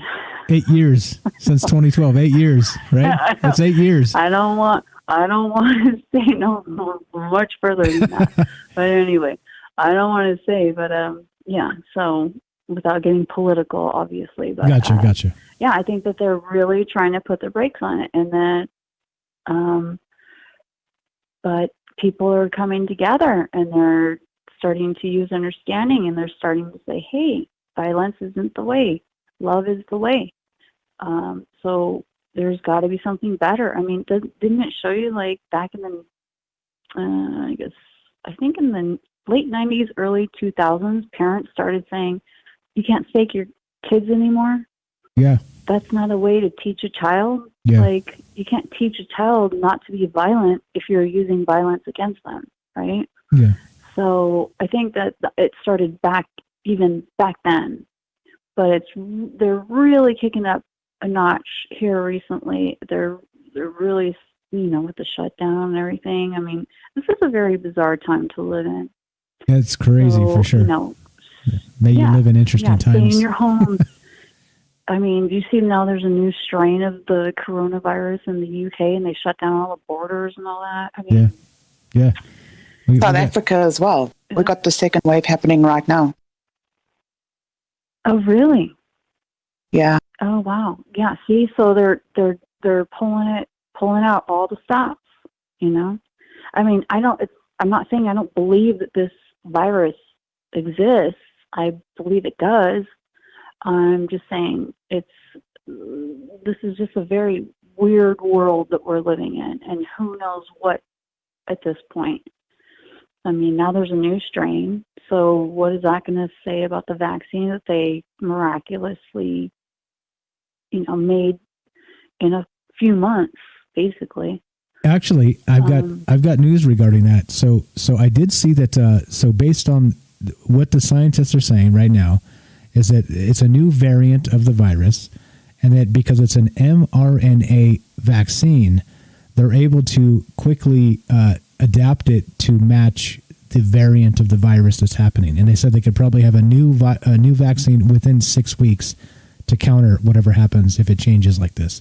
So that's what they're saying as of like the last 36 hours. So as you know me, I follow the news really closely and don't just buy the initial crap that I read. I read several, 3, 4, 5 sources. That's what I'm hearing right now. So I don't know if that's propaganda or what, but that's at least the good news regarding that I've seen. So just FYI. Yeah, I mean, I don't question that they would have. Oh, we have a new one already, because back in the day, when AIDS came out, and everybody was dying from that. Guess who got the or guess who was cured? Magic Johnson. Remember that? basketball players. Magic Thank you. Johnson. He was in the. Lo and behold, this huge guy, this guy with major money. Just, no, I don't have it anymore. I think it was South Park or one of those ones where they made the joke about Magic Johnson that all you had to do to cure AIDS was just inject $100 bills under your arm. That was like a joke in one of those cartoons. Yeah, and well, maybe that was the answer. Yeah, terrible, right? I mean, this is the world we live in. Like, and literally, if you pay attention to what's going on, if you're not a conspiracy theorist, I wonder about you. You know what I'm saying? Like, there's so much stuff like that that happens. Things, and there's something is wrong with you. Yeah, I think so. Honestly, so. And they say there's something wrong with us. Whatever, it's okay. It's okay. I can forgive him anyway. But yeah, all right. But yeah, so sure, go ahead. That's what I think that Cam's was trying to explain was you need to bring your frequency up high enough to reach the 5D. Because so let me just interrupt you there. Sorry, Millie. There's a debate going on in Facebook, and let me just change our wording here. Which I kind of understand, but they're talking from an electricity scientific point of view. The frequency we need to change to vibration. So let's change the wording. We need a higher vibration on a 5-dimensional level instead of a frequency, which makes a lot. Yes, I completely understand that. Some people hear it as or see it as frequency or vibration. I know it because I've experienced it. It's the vibration. I mean, I can understand anybody that walks into a room near me, and I can feel your energy. Even when you have a smile on your face, if your energy is vibrating or whatever, you're emanating energy at all times. So you can feel it. I mean, at least I can. I don't know if many people understand that or even I do completely. Or even know about that. Yeah, so a lot. I don't know. I think a lot more people are becoming aware of it though through. I think thankfully through, social media. Yeah. Well, if someone's vibrating at such a low frequency, I feel it immediately. I can't. This is where it is. My vibe doesn't match your vibe. Therefore, we're not going to get along. So I might as well exit, or you exit, or just find my like-minded or like vibrationed people. And here we are. Same. Interesting about that. Let me quick story. I was talking to a close relative over the past weekend here, and we were discussing something innocuous, really like nondescript. It's not even interesting. And I was like, well, why don't you just, we're like just talking, like, why don't you just, like how I am. And he's like, Mike, he's like, because you're you. And this guy is very secular, very non-spiritual in any way, very scientific, very like you got to work to get anything out of him that's not like the science book says, And he tried to explain to me, there's a light about me, and I was like, coming from you, bro? Like, what is this? What is this? Wow. The world is just turned upside down because this is not something that comes out of this guy's mouth. It was weird. It was weird to me, but he was complimenting me clearly, but it was just not something he would ever say. I could ever even imagine him saying, but it's again, kind of struck me in the heart because I realized maybe that's a thing. Maybe that there's something. Maybe he's waking up. Yeah, exactly. Like maybe you're realizing. It is a thing. It's a very real thing. Yeah. My friend back in the day, when I was all happy, I found myself and it was just like on cloud 9. I was probably in 5D at that time, but I walked into her bedroom and she said, "You just glow." And she was in a very like depressed state or something, whatever. She was bummed the hell out with her whole life and everything. She's like, you glow. And I didn't understand that until many years later, what she meant by that, but now I get it. And it's probably exactly what your friend said to you, Mike. You have a light about you because your energy emanates. Even if they can't see it with their real eyes, they see it with their third eye or because we're all soul beings. So they feel it. Have that. Yes, you feel it. You can even sense it, see it, everything it. So that's probably exactly what he was saying to you. It's like you glow because your energy, your high, your vibration, your frequency, your everything is, it's up there. Thank you. I wasn't fishing for compliments. I was literally just saying, like, it's weird coming out of his mouth, kind of the way these things happen. So just kind of equating it. I wasn't giving you a compliment. I was just relating to your story. Okay, good. Millie. I'm see how I went through the back door to get the compliment for myself, even though it wasn't a compliment. Mad skills. Okay, let's keep on moving. Any final thoughts or anything for Tam while we got you on the phone there, Millie? Or if you want to jump on Discord, the phone line costs me money and I'm cheap, and No, I just agree with her 100%. I was just trying to reiterate what she was saying because her connection was, it's going in and out. So. Yeah, we're good. She's in South Africa. Yeah. I'm in Las Vegas. That's what we get, I guess. But thanks, Millie. Yeah, thanks definitely for saying that. I appreciate it. It seems like we're on the same page here, and that's a good thing. No problem, hon. Definitely a good thing. Okay, well, I'll let you go off the phone, and I'll keep listening through Facebook. Millie, I don't know what Discord is. I have to look that up. That's okay. Go to troubledminds.org, click the Discord link. It'll do it all for you. It'll invite you and everything. If you need help, let me know. Millie, Merry Christmas to you and the family. Be safe. Oh, yeah. Be good to yourself. Merry Christmas to all. Happy holidays and everything. Thank you. I appreciate the call. Appreciate the good information tonight. All right. Thank you. Thanks a lot. There you go. That's Millie from SoCal. Easy as that. See? Look, and again, Tam, look at all the fantastic people we've built with this community. Look at all the smart, kind, wise. I just can't. I can't get over how many fantastic folks that we've put together here, and yourself included, of course. Oh, unbelievable, right? It's good. No, Millie is sweet as a button. Everyone, I love everybody, even Todd. Todd with his You just got to get past the gruff bristly, and then Todd's just a teddy bear. But yeah. Okay. So your connection seems to stabilized a little bit. So where do you want to go with this? I haven't moved. Okay, don't move. I haven't moved an inch. You have cramps yet? Like my body's ache. Yeah. Okay. All right. So we got some time left yet. So it's I've got some stuff to talk about regarding some of the more physical things about how the planets and stars affect our life, and some actual studies here, or wherever you want to go. However you want to talk about this, we can go wherever you want to go. Yes, I like. You like that? You want to hear about that? Let's do that. All right. Okay. Yeah. Okay. So let's go to this real fast. So we have this other one. This is let's see. This is from the rmg.co.uk. And just because it's from the UK doesn't mean we can write it off so easily. Everything is not the what's that UK tabloid everybody makes fun of. Everything is not that. All right, everything is not that. So this is let's go to this real fast and read some of this. This is from rmg.co.uk.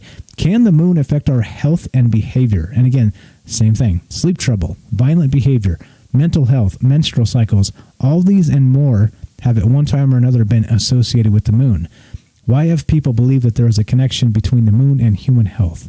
And what, if any, is the scientific basis for it? So here's a little bit of just a quick history.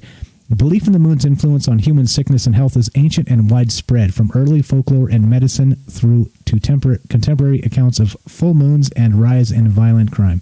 One of the oldest objects in the 2019 The Moon exhibit at the National Maritime Museum was a Mesopotamian tablet from 172 BC.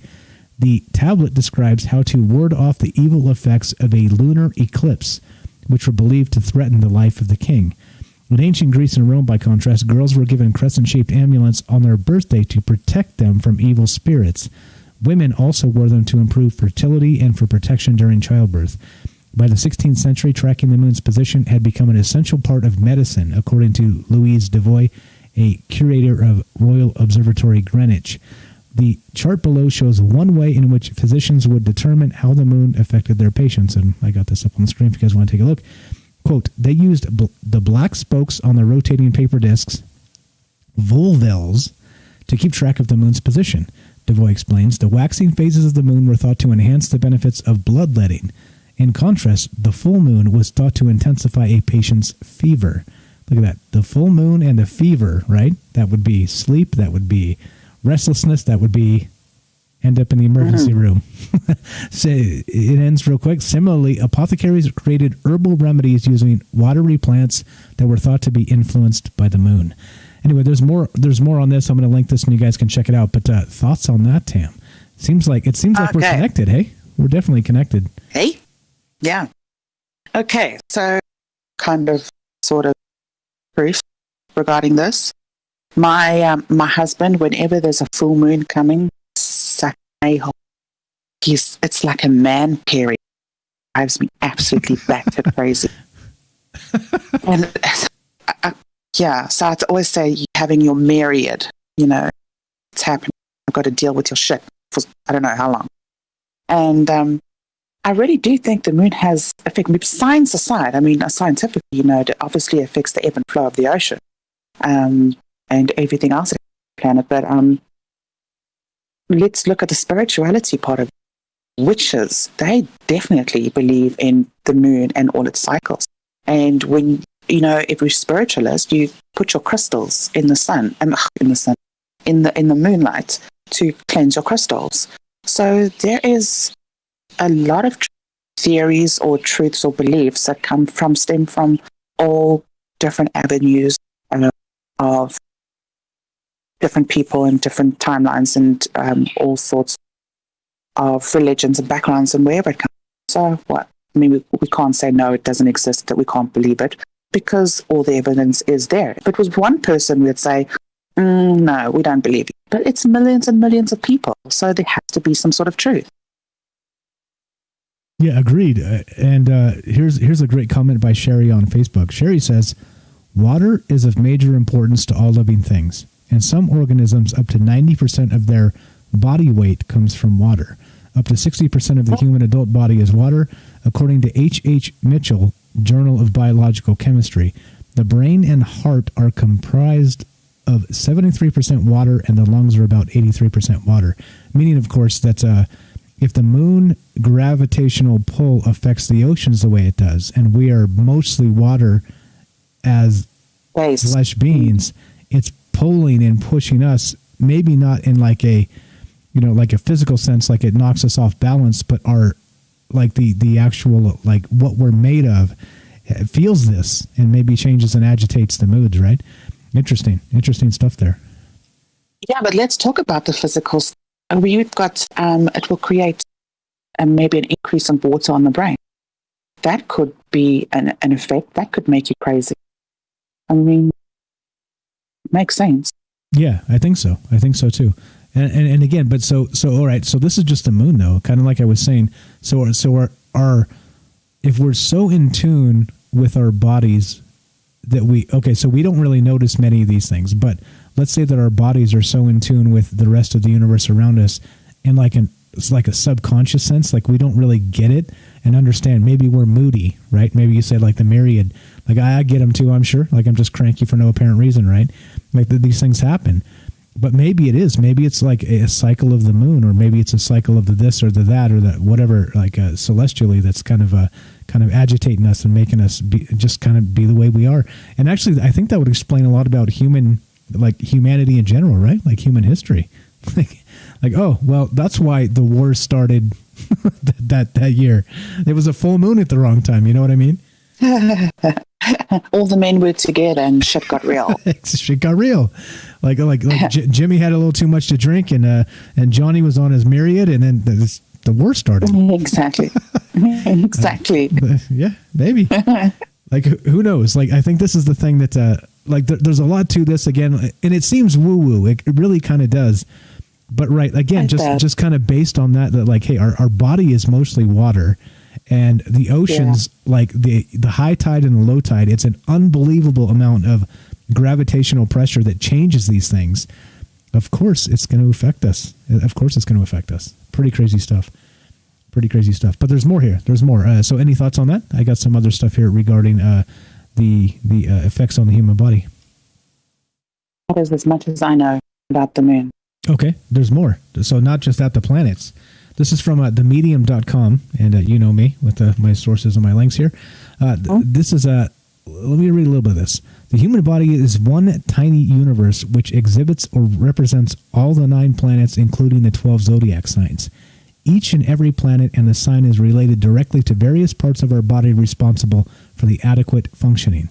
The position of planets in the signs is represented by a birth chart that not only displays events and possibilities of life, but also the state of a person's body and mind. And now we're talking about so the gravitational aspects of the solar system, not just the moon, not just our system here on Earth, but the entire solar system somehow. And that would go to the zodiac and the rest of this. Actually, so regarding astrology, do you know a lot about astrology there, Tam? I don't know. Not really. Yeah, same here. But I have some information. I don't know. It's for me. I don't know. What do you believe in? Really, pick your poison. Yeah, I think there's a lot to that. Like you just got to kind of decide what you believe and get into it, because there's cyclical natures to all these things, right? Like to the cycles of the good and the evil, and the Trinity and the neutrality, and then it's all kind of built into some of these things. But there's here. Let me just read a couple of these, and then we'll move on here. Yeah. So from this article, the sun. It says the sun is accountable for the energy levels a person has, liveliness, and the heart's functioning. The sun describes our soul on the higher level and our ego on a lower. It depicts who we are within ourselves. It shows our true will, the main purpose in life, and vision. The sun rules the sign of Leo and represents the Father and our relationship to him. So interesting. It says in the top sentence there, the sun is accountable for the energy levels a person has, and that's directly science, vitamin D. Yes? I think that's like a direct makes scientific, sense. Yeah. There's something to that. It you actually get vitamin D in your skin from the sun. And so some of this stuff, even though it may seem woo-woo, a lot of it is probably based in like actual physical science that in some capacities we just don't really know the answers to yet. Like I said, you just kind of can't quantify it. Here's another one real quick. We did the moon. Let's do Mercury. Planet Mercury controls the intellectuality, innovative and creative thinking, and the ability to perform particular calculations and so on. He moves the most quickly of all the planets, holding the reputation of being called as the messenger, traveler, and communicator. So again, we're now we're out of my realm, because I'm not exactly sure how to equate Mercury to the rest of this. But what the hell is that giant link in the? Holy crap! That was me. Sorry, I linked a link in chat that's like 700 long. Anyway, okay, sorry about that. I didn't mean to do that. Anyway, so astrology, I don't know. So maybe again, like not just the moon pulling and pressing on our water bodies, okay, and of course minds, like you say, but then we have the rest of this gravitational cycle that's happening on a much larger scale. That if our bodies are somehow in tune to this and our mind is not, then we're kind of being controlled by, I don't know, what would you call it, alien forces? Or something to that effect? Well, yeah. I mean, if we're gonna take everything into account, including all the astrological woo-woo, then we're completely fucked up and we don't rule our own lives. Then I don't even know how we find. Yeah, and we don't even know why. Yeah.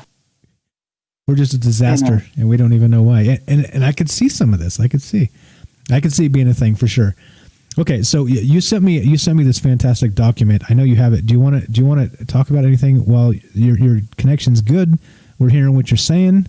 You want to point out some of this stuff while we got you on here, and it's actually like a good. Has the rain stopped?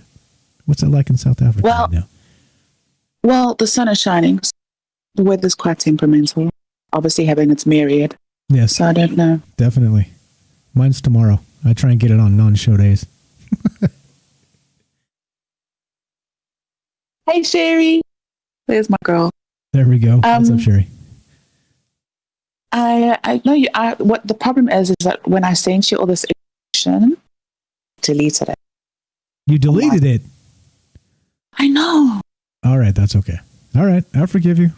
All right, I got some of it up here. Let's see what else we got. If talking to Tamara here, Tamara from South Africa, Tam Bam, you're listening to Troubled Minds Radio. We're talking about the Great Conjunction. If you're just joining us, I'm talking to you, Sherry. Thanks for just joining us.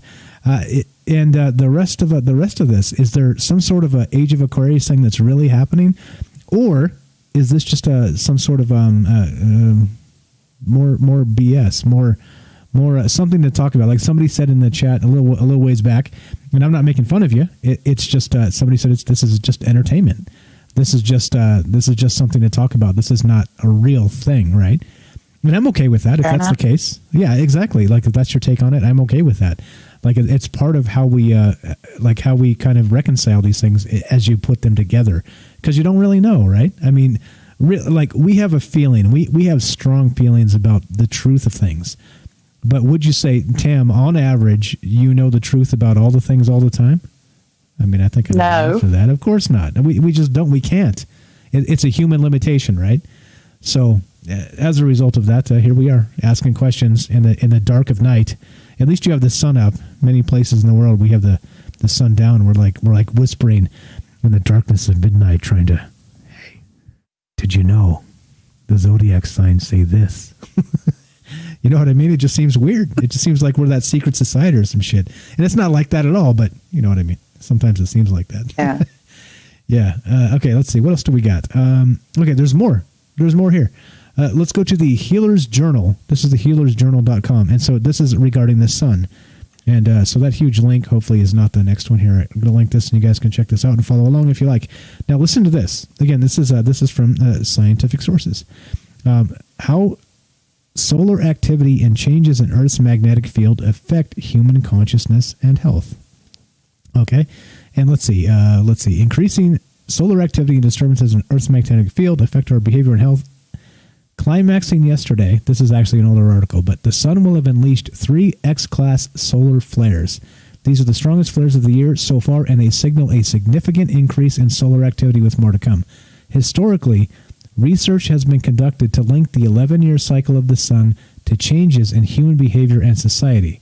Research done in the last 100 years shows that the most malefic effects from solar activity come at the sunspot minima, which is exactly what Jeebus was saying, I think. Isn't that what he was saying? We're finishing the solar minimum, right? The sunspot minima. And yeah, so here we go. Let's read just a little bit more of this. What is a solar cycle? The number of sunspots increase and decrease over time in a regular, approximately 11-year cycle called the solar or sunspot cycle. The exact length of the cycle can vary. More sunspots mean increased solar activity, flares, and CMEs, which are coronal mass ejections. That's how good I am, because I remember these things. The highest number of sunspots in any given cycle is designed solar maximum, while the lowest number is designated solar minimum. And this is exactly what Jeebus was talking about. And so, yeah. Right? That's what he was saying when he was on the show there. This is again, he's a smart man. He's a smart man, guys. I'm telling you, join the Discord. If you haven't joined the Discord yet, lots of smart people in there with lots of good information. But okay, so your thoughts on that? So like the solar, not just the moon cycles. So we have, of course, if we have like a solar system that's happening and doing its thing gravitationally, that's tugging on our water bodies, even in minuscule amounts, that causes mood changes or wars or let's say cycles in culture or even religion, revolutions, exactly, whatever it happens to be. What about the sun? The sun would be the daddy of it all, right? Would it? Well, I mean, it's got the largest gravitational force. You know what I mean? It's the thing that actually keeps all the rest of the planets in check. So yeah, I would think so. Why do you say not? Why do you say not? I think everything has a part to play. Every single little bit has a part in what's exactly happening right. It can't just be one thing. It's two coincidences. This is my opinion. It just happens to be that all these things are happening all this exactly the double did 2020, the year of 2020, going into the age of Aquarius with these solar flares, with the guy, you know what I mean? It's just too coincidental, but it's a lot of different things that are influencing these. It's not just one thing. So something revolutionary is coming. I feel it in my bones. I definitely feel the change. There's a change happening. So I think the larger question regarding that would be, when I think about it, is because we feel change happening, how quickly do you think change will actually come to that fruition? Do you think it's a in our lifetime thing, or do you think we're like feeling the beginning of something that'll take several lifetimes to achieve?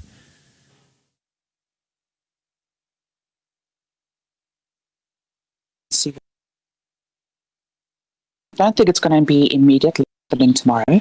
Do you think it will take a few decades? Hopefully not.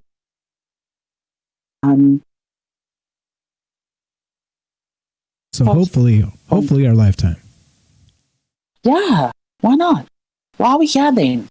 Because seriously, why what's not? the point? Yeah. No, I agree. I think the weird thing regarding like these types of like long term, like we're ants. We're ants in this system. You think about these planets and the sun and these things that have been here forever compared to us. We're nothing. We're dust. Like the dust comes and the dust goes. And so like for me, like when I hear it's really difficult for me, to hear like these. I don't mean to be bad on religion. I'm not against religion, but like you get these eschatology types that are like the end of the world is coming. It's happening. It's here, like 5 years, 10 years. It's going to happen in our lifetimes. You know what I mean?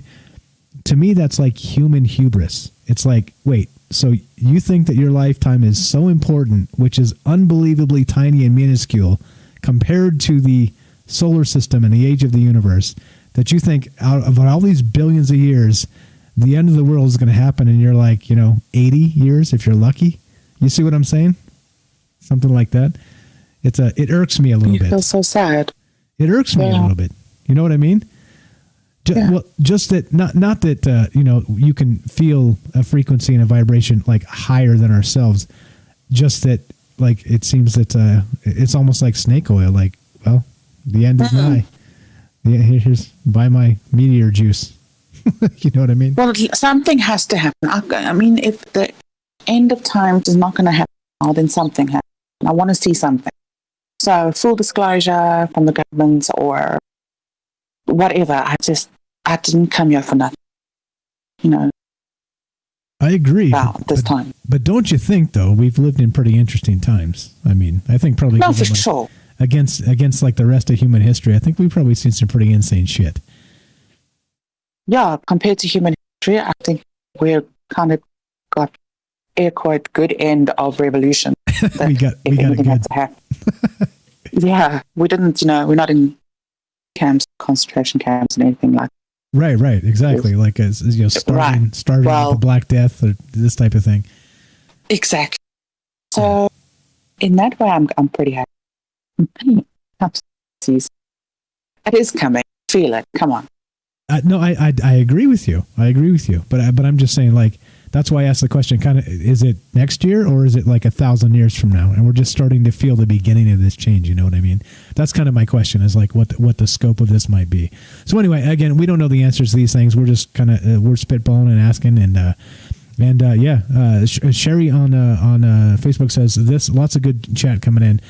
Sherry says the 100th monkey effect is an observed phenomenon in which a new behavior or idea is said to spread rapidly by unexplained means from one group to all related groups once a critical number of members of one group exhibit the new behavior or acknowledge the new idea.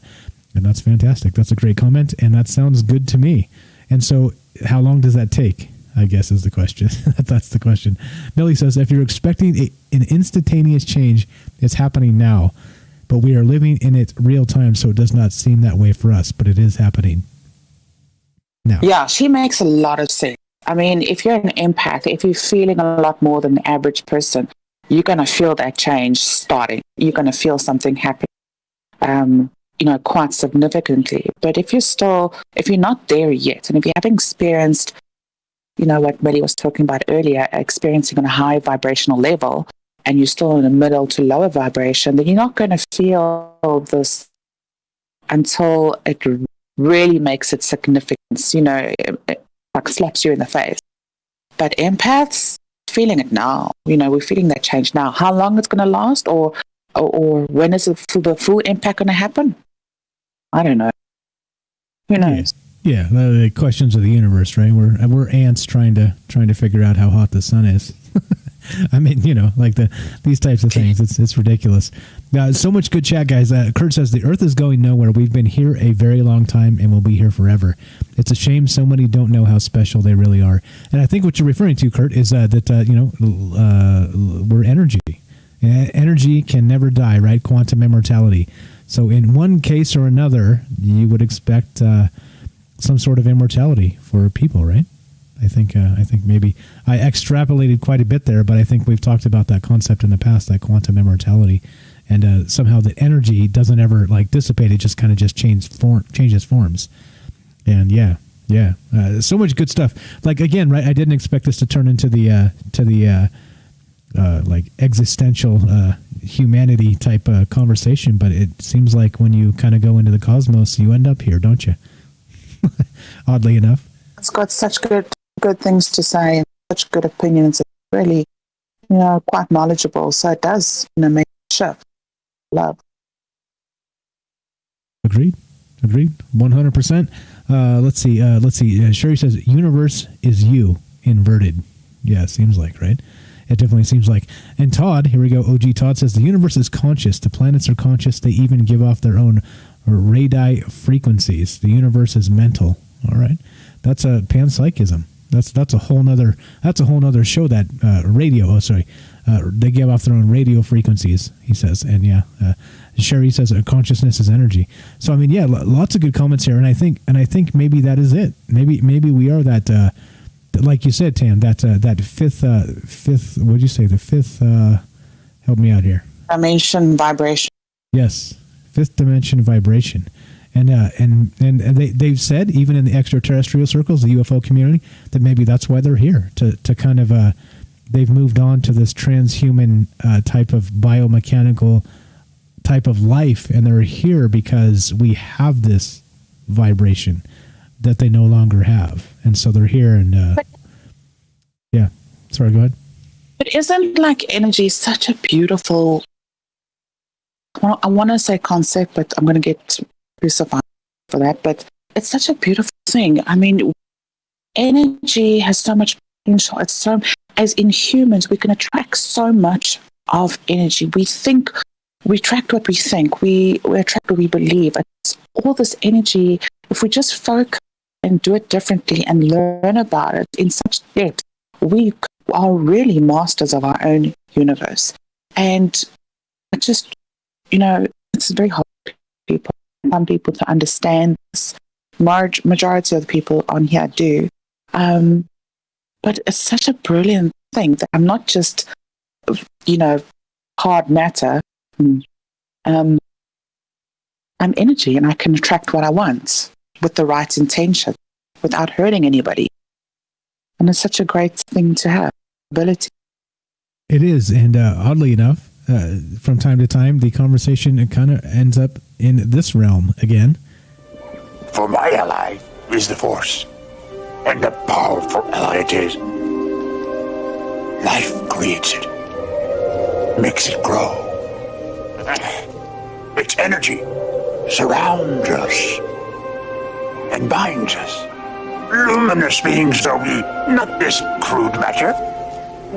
You must feel the Force around you.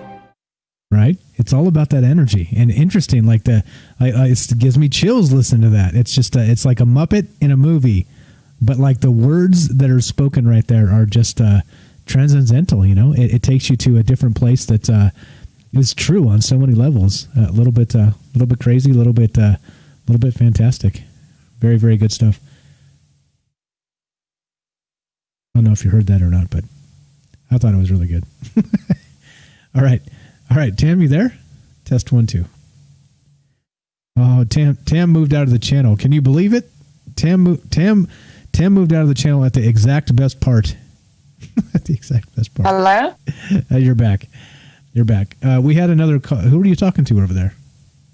I don't know. His name. Aliens.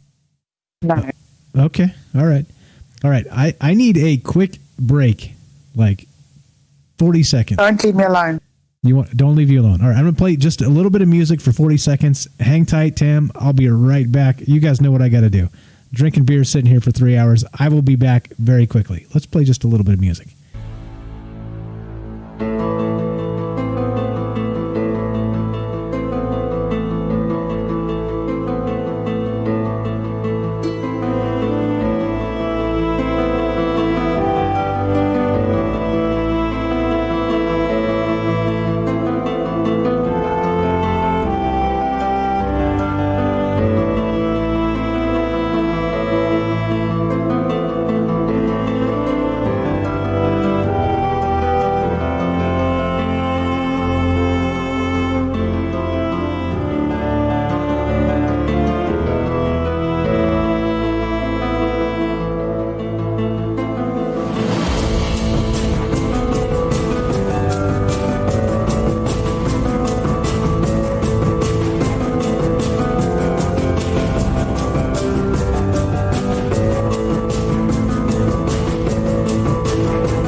All right, sorry about that. Don't mean to keep everybody waiting. That's very rude of me, but it's better than pissing my pants. It's not rude. Better than pissing my Nature pants. calls. Definitely. All right, so I don't know who was in the Discord there, but if you want to come back in, we'll put you on the show. So the thing is, the cool part is about me. It's not really cool actually, but like I don't remember names very well at all. But I do, like if I see your little avatar, like I'll remember it forever. So like if you change like your little avatar in like you change your picture on Facebook or on Discord, it fucks up my brain entirely. So just FYI. So if I confuse you for somebody else because you changed your picture, well, that's my fault, not yours. But now you know. Anyway, okay. So I think like oddly enough, all the things we've talked about tonight, again, a little bit disjointed, a little bit weird, a little bit here, a little bit there, because I don't know a ton about this, because it gets into astrology and some other things with Saturn and Jupiter and this and that. I mean, we can go into Greek mythology and the rest of this. Like, I love that stuff. But when it hits astrology, and like I've never done tarot and like those types of like fate-based like cyclical types of concepts, I've never gotten into it, and so I don't really know an intelligent thing to say about it. So if we're a disjointed, weird ass show, that's my fault. But that's okay. That's okay. So because well, I'm human after all, aren't I? But okay, go ahead. I was just saying it's my fault because I placed a suggestion, which no. Clearly extremely controversial. It's your internet's fault. That also. No, you're totally good. See, if you were here the whole time, you could save me from myself. But your internet, again, see, the universe is fucking with us somehow, some way, right? It's not us. It's everything else. Everything else. Yeah. I agree, right? Yeah. Like you can be a bastion against it. Given you have all the things you need, I think you control your energy to that extent, and yeah, hell yeah. Okay, so with all of that said, I think we'll have to get into astrology and maybe tarot and some other stuff at some point, because I just don't know enough about it. I think it's esoteric enough to talk about it on this show. I just don't feel comfortable with it because I don't know shit about it. So that's why we kind of never go there, guys. Just a FYI, if anybody's an expert on this stuff and you want to get on the show and talk about this, we'd love to hear it. We'd totally love to hear it, right? I would love that. Love to hear something on something different, something on their expertise. Like tarot or really something different, to hear their version and how they got into it and why. I mean, it's fascinating, everyone's story. I agree, 100%. And that's, again, that's why we do it, right? Again, look at this. We have Tam Bam from South Africa. I'm in Las Vegas. How many miles away are we apart? I'm Brazilian. Somebody said 6,000 miles between me and you in the chat there. So we work in kilometers. Okay, I don't know what the translation is, but it's a lot. It's a lot of kilometers. Yeah. It's a lot of kilometers, but you get the point, right? So, like this can become a worldwide network if we just combine our knowledge, stick together, talk about things that are important, and I don't have to tell you. If you're here, you already know this. But I have to say it again. I'm honored all of you guys stick around. I'm honored all the information we share and all over the world. I mean, we're talking like the corners of the world here. That's crazy. It's crazy. And so, and here's a warp your mind type to end this, to bring this all back. We're talking about energy tonight. And we're talking about the solar system and how it affects the human physiology. We're talking about the Great Conjunction. We're talking about the age of Aquarius and how these things change from one age to the next. And what does that mean culturally? What does that mean in all those capacities? Politically, what does that mean for a war, either on the way or on the way out? Like, there's a lot here. But think about it this way. In a digital sense, like I say in the intro, whispering words into a digital darkness that you would think a digital anything is cold, right? Digital something is a machine.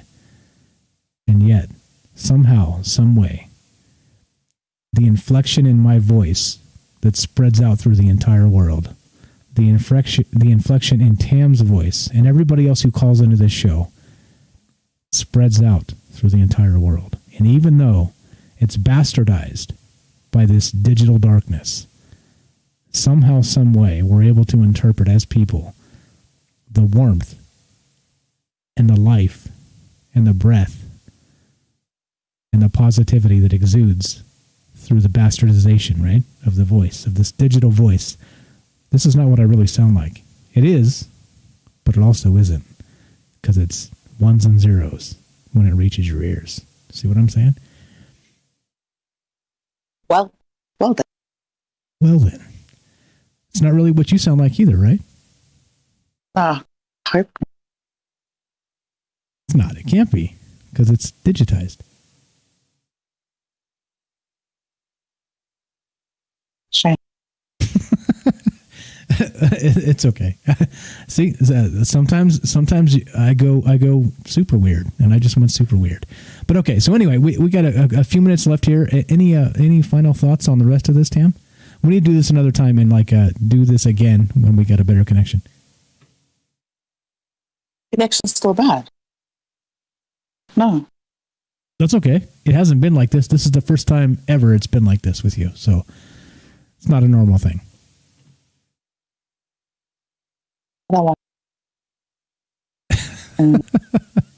It's okay. You don't have to be mad about it.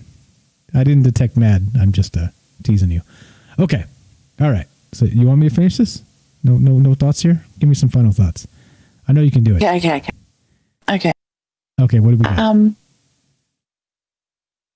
Even though everyone has their opinions and their controversial thoughts, and you have each dived and head first into something that resonates with you, that connects with you and your vibration. Everyone has an opinion, and everyone's opinion matters. I'm tired of the fighting. I'm tired of everything that's going on in a negative way. If there is even one iota of a chance where this shift is for everyone else who doesn't believe it, even if it's there, you don't believe it, it is still there. Wouldn't you want to make the conscious choice of living a positive, happy life? Wouldn't you want to choose that kind of life? I don't want to live in a slave-driven, toxic world anymore. I want to ascend. Whether you believe it or not, I want to ascend. I want to be in a place where, in my own bubble, where I know my people that I connect with, the same vibrational level, where ignorance is bliss. I want to be there because I'm sick and tired of being hurt. sick and tired of being put down. I'm sick and tired of not having my voice. And this is why I come here. It's because I believe voice can be heard. Everyone else has a voice. And I accept everyone's opinion. I accept everyone's belief, everyone's version of what they have to say, and everyone's. I hope you can do this and choose positive, even if you don't believe, just try. Use the energy that you bring forth the good. Agreed. Well said. And, even me not being an energy guy, like I'm not you rewind 10 years and I'm like that family member that I was speaking to this past weekend, it's like, I was not into this at all.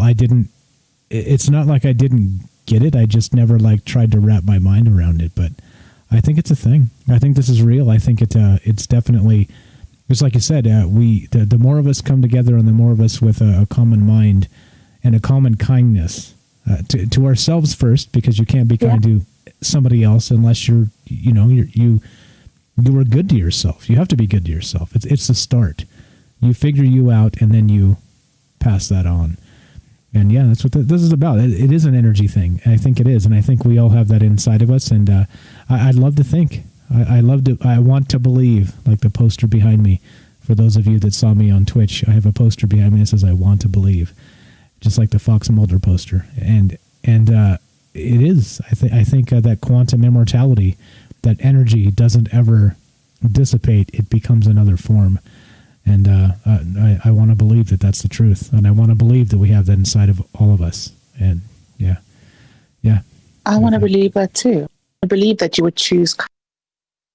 I want to trust that you would choose to do something good, even if it's a selfish reason, I don't care, that you would just choose the positive over the negative. I want to believe and have faith that you'll do it. Okay, Mulder, says Kurt. And I want to believe that when the time comes, I'll make the right decisions. You know what I mean? It's all that. Like there's so much to this. There's so much. Again, it's weird how we end up in weird spots sometimes in this show. But I think it's okay. Like sometimes the conversations are linear. Sometimes they're not at all. And yeah, I like that it doesn't have to be whatever. Meaning that we start in one place and end up in a completely other place. And I think there's something special about that because you don't get that everywhere. I think it's important to just let the conversation go wherever it goes. And here we are talking about energy. Sherry says, create your own reality. Todd says, belief is why religions have murdered thousands, if not millions of people in the name of gods. Also, by the way, governments have done that, so you can't just blame religions. What else? Let's see. Sherry says, avoid mass media manipulation, people. And I agree. And also, don't drink your tap water that has the fluoride in it. Don't drink your tap water. That's a scientific thing, by the way. Millie says, right? That's a thing. That's really a thing. Millie says, we are all living in the same space, but we are all living in different worlds. And exactly, because my reality of a chair that I'm looking at is not the same as reality. The exact same chair that you're looking at. Yeah, and the poster behind me on my wall type of thing. Yeah, for sure. And yet, here we are, sitting down in those opposite chairs on opposite sides of the world, having a philosophical, transcendental conversation. Good shit. It's too good. It's too good. It is too good. It is too good. Tamron, thank you so much tonight for hanging out. Thanks for the idea of the show. I'm telling you guys, I'm not even kidding when I say this. For me, doing the shows isn't the hard part. It's coming up with the idea of what to do next. And so this, because of the connection that Tamron had tonight, we're gonna do this again. We'll frame it slightly different, and we'll do this again because this is a conversation worth having, and there's a lot of things we didn't actually address tonight. So we'll do this in the future, but I encourage all of you, if you have the show ideas, if you want to be on for at least part of it and help with the information, it's fantastic. It's so not only to me, I don't mind doing the work. Okay, it's not that. It's that if I'm the only guy talking, like all you get is my take on things. You know what I mean? Like I try my best to not be just a preachy asshole, but You know what I mean? When you're the only guy talking most of the time, you end up kind of a preachy asshole. You know what I'm saying? So, yeah. So it's important. So thank you, Tamara, for reaching out. Sorry, what was that? Somehow, when you by yourself, somehow you remain neutral. No one hates on you. No one, says anything about what you're saying, really. And you somehow just always remain neutral. And I can run that deep. Get crucified. Thank you. Thank you. That's not what I mean, though. You know what I mean. It's just when you when you get different ideas, it's the conversation becomes so much more than what you were talking about yourself, And so we had fantastic calls tonight. So many people participating. Thank everybody for all the great chat. Thank you so much. Thank you for all the great calls. Thank you, Tamron, for the idea here. I never would have touched this without you because this stuff scares me, to be perfectly honest, only because I don't know shit about it.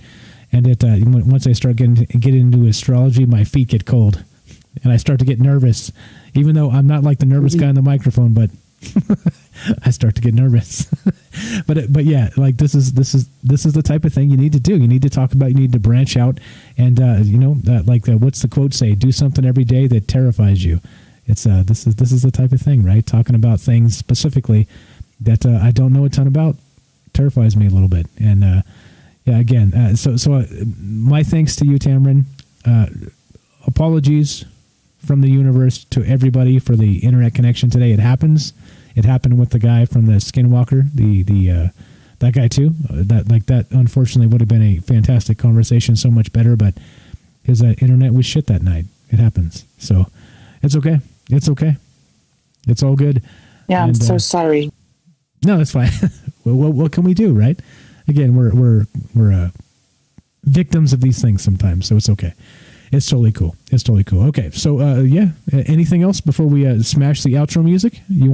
Tell you what, let's do this. No, what's that? No, I don't want to talk anymore. Okay, all right. I've said enough. All right, you're the best. I want to go because I'm nervous. Okay. Tamron, you're the best. Thanks again. Don't talk anymore. Don't talk anymore. No, thank you. I'm going to just smash the music and finish this up, and we're going to do this again. So remember, Christmas is this week. Everybody out there, Merry Christmas, Kwanzaa, Hanukkah, Boxing Day, whatever it is, whatever the hell's going on, wherever you're doing it and wherever you celebrate, or if you don't celebrate at all, be good to yourself, be good to your family. Like always, like any other day, do the positive things for you and for the people that you love. All right, that's the message. That's the holiday message from Troubled Minds and Michael Strange. And I'm going to speak for Tamron because she doesn't want to speak anymore, but I'm pretty sure she echoes that sentiment. There's no need to be nervous, Tam. Okay, but we're done. We're done for tonight. So what we're going to do, because it is Christmas week and Friday is normally show night, that's Christmas Day. So we're going to skip that and we're going to go Saturday. All right? So if you're still here tonight, everybody have a fantastic Christmas. We're going to do Saturday night instead, and who knows what the show will be. It might be, who knows? You never know with me. You never know. We might do some slimy thing from the swamp, or we might do the old ones from H.P. Lovecraft. You just never know. You never know what you're going to get. Oh, I know. Do you? What do you got? The dark side of TikTok. The dark TikTok? It's really creepy. TikTok? Yeah. I just made a TikTok account. You need to go in the dark side of. Like, wait. Okay. Like where people post about aliens and real things that are happening in their lives and all these things that people are really scared of. Okay. All right. Do you have? Can you give me some links? Because I'm a TikTok noob. Okay. Please send them to me. You can send them directly on through email or Discord. Please send them. I'll take a look. Will do. I'm a TikTok noob. Let's see. Penny says, I'll be live before you, Mike, on Saturday. Then I'll send folks over here. There you go. Thank you. Thank you again, Penny. Thank you again, everybody else. I appreciate all the enthusiasm. I know the folks in the UK are staying up late just to listen to us. And you don't understand the honor that I am honored in such a gigantic way for everybody. Again, Tamron staying up late to come say hi on No. on Twitch. I woke up. No. You came. What's up?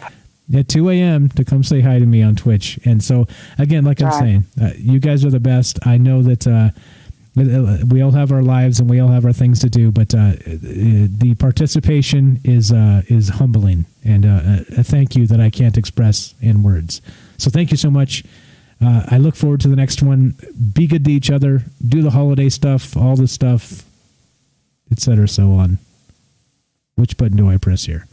How about this one?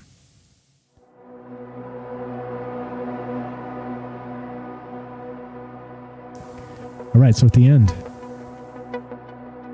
what we do is only the best we can. That's it. We're humans after all. And we're allowed to be. We're allowed to be. We don't have to be more than that. So thanks again. You're listening to Troubled Minds Radio. I'm your host, Michael Strange. I'm here with Tam Bam from a nondescript country because she can't tell us. Because if she does, she's in trouble. Because there's places in the world where they can't speak their mind freely. And so thank you, Tamron. Thank you, everybody else, for the great calls tonight. Thank you for all the participation. Thank you for being here next time. Because I already know you'll be here next time. Saturday night, 8 p.m. Pacific. We're going to do more. And we're going to take calls. And we're going to hear from you. Anything else, Tam? No need to be nervous. We're done. Stop it. Stop it. Okay. There it is. There it is. All right. If you want to help the show, just tell somebody. That's the most important thing. Just tell somebody. Share it. Say, hey, come listen to this. Come call in. Listen to all the fantastic people that have fantastic things to say. And look, I thought forever if we did this live, somebody said recently to me, like, no freaking way this would ever work live. It's bonkers. It's bonkers. Oh, yeah? Hold my beer. And that's all because of you guys. Thanks a lot.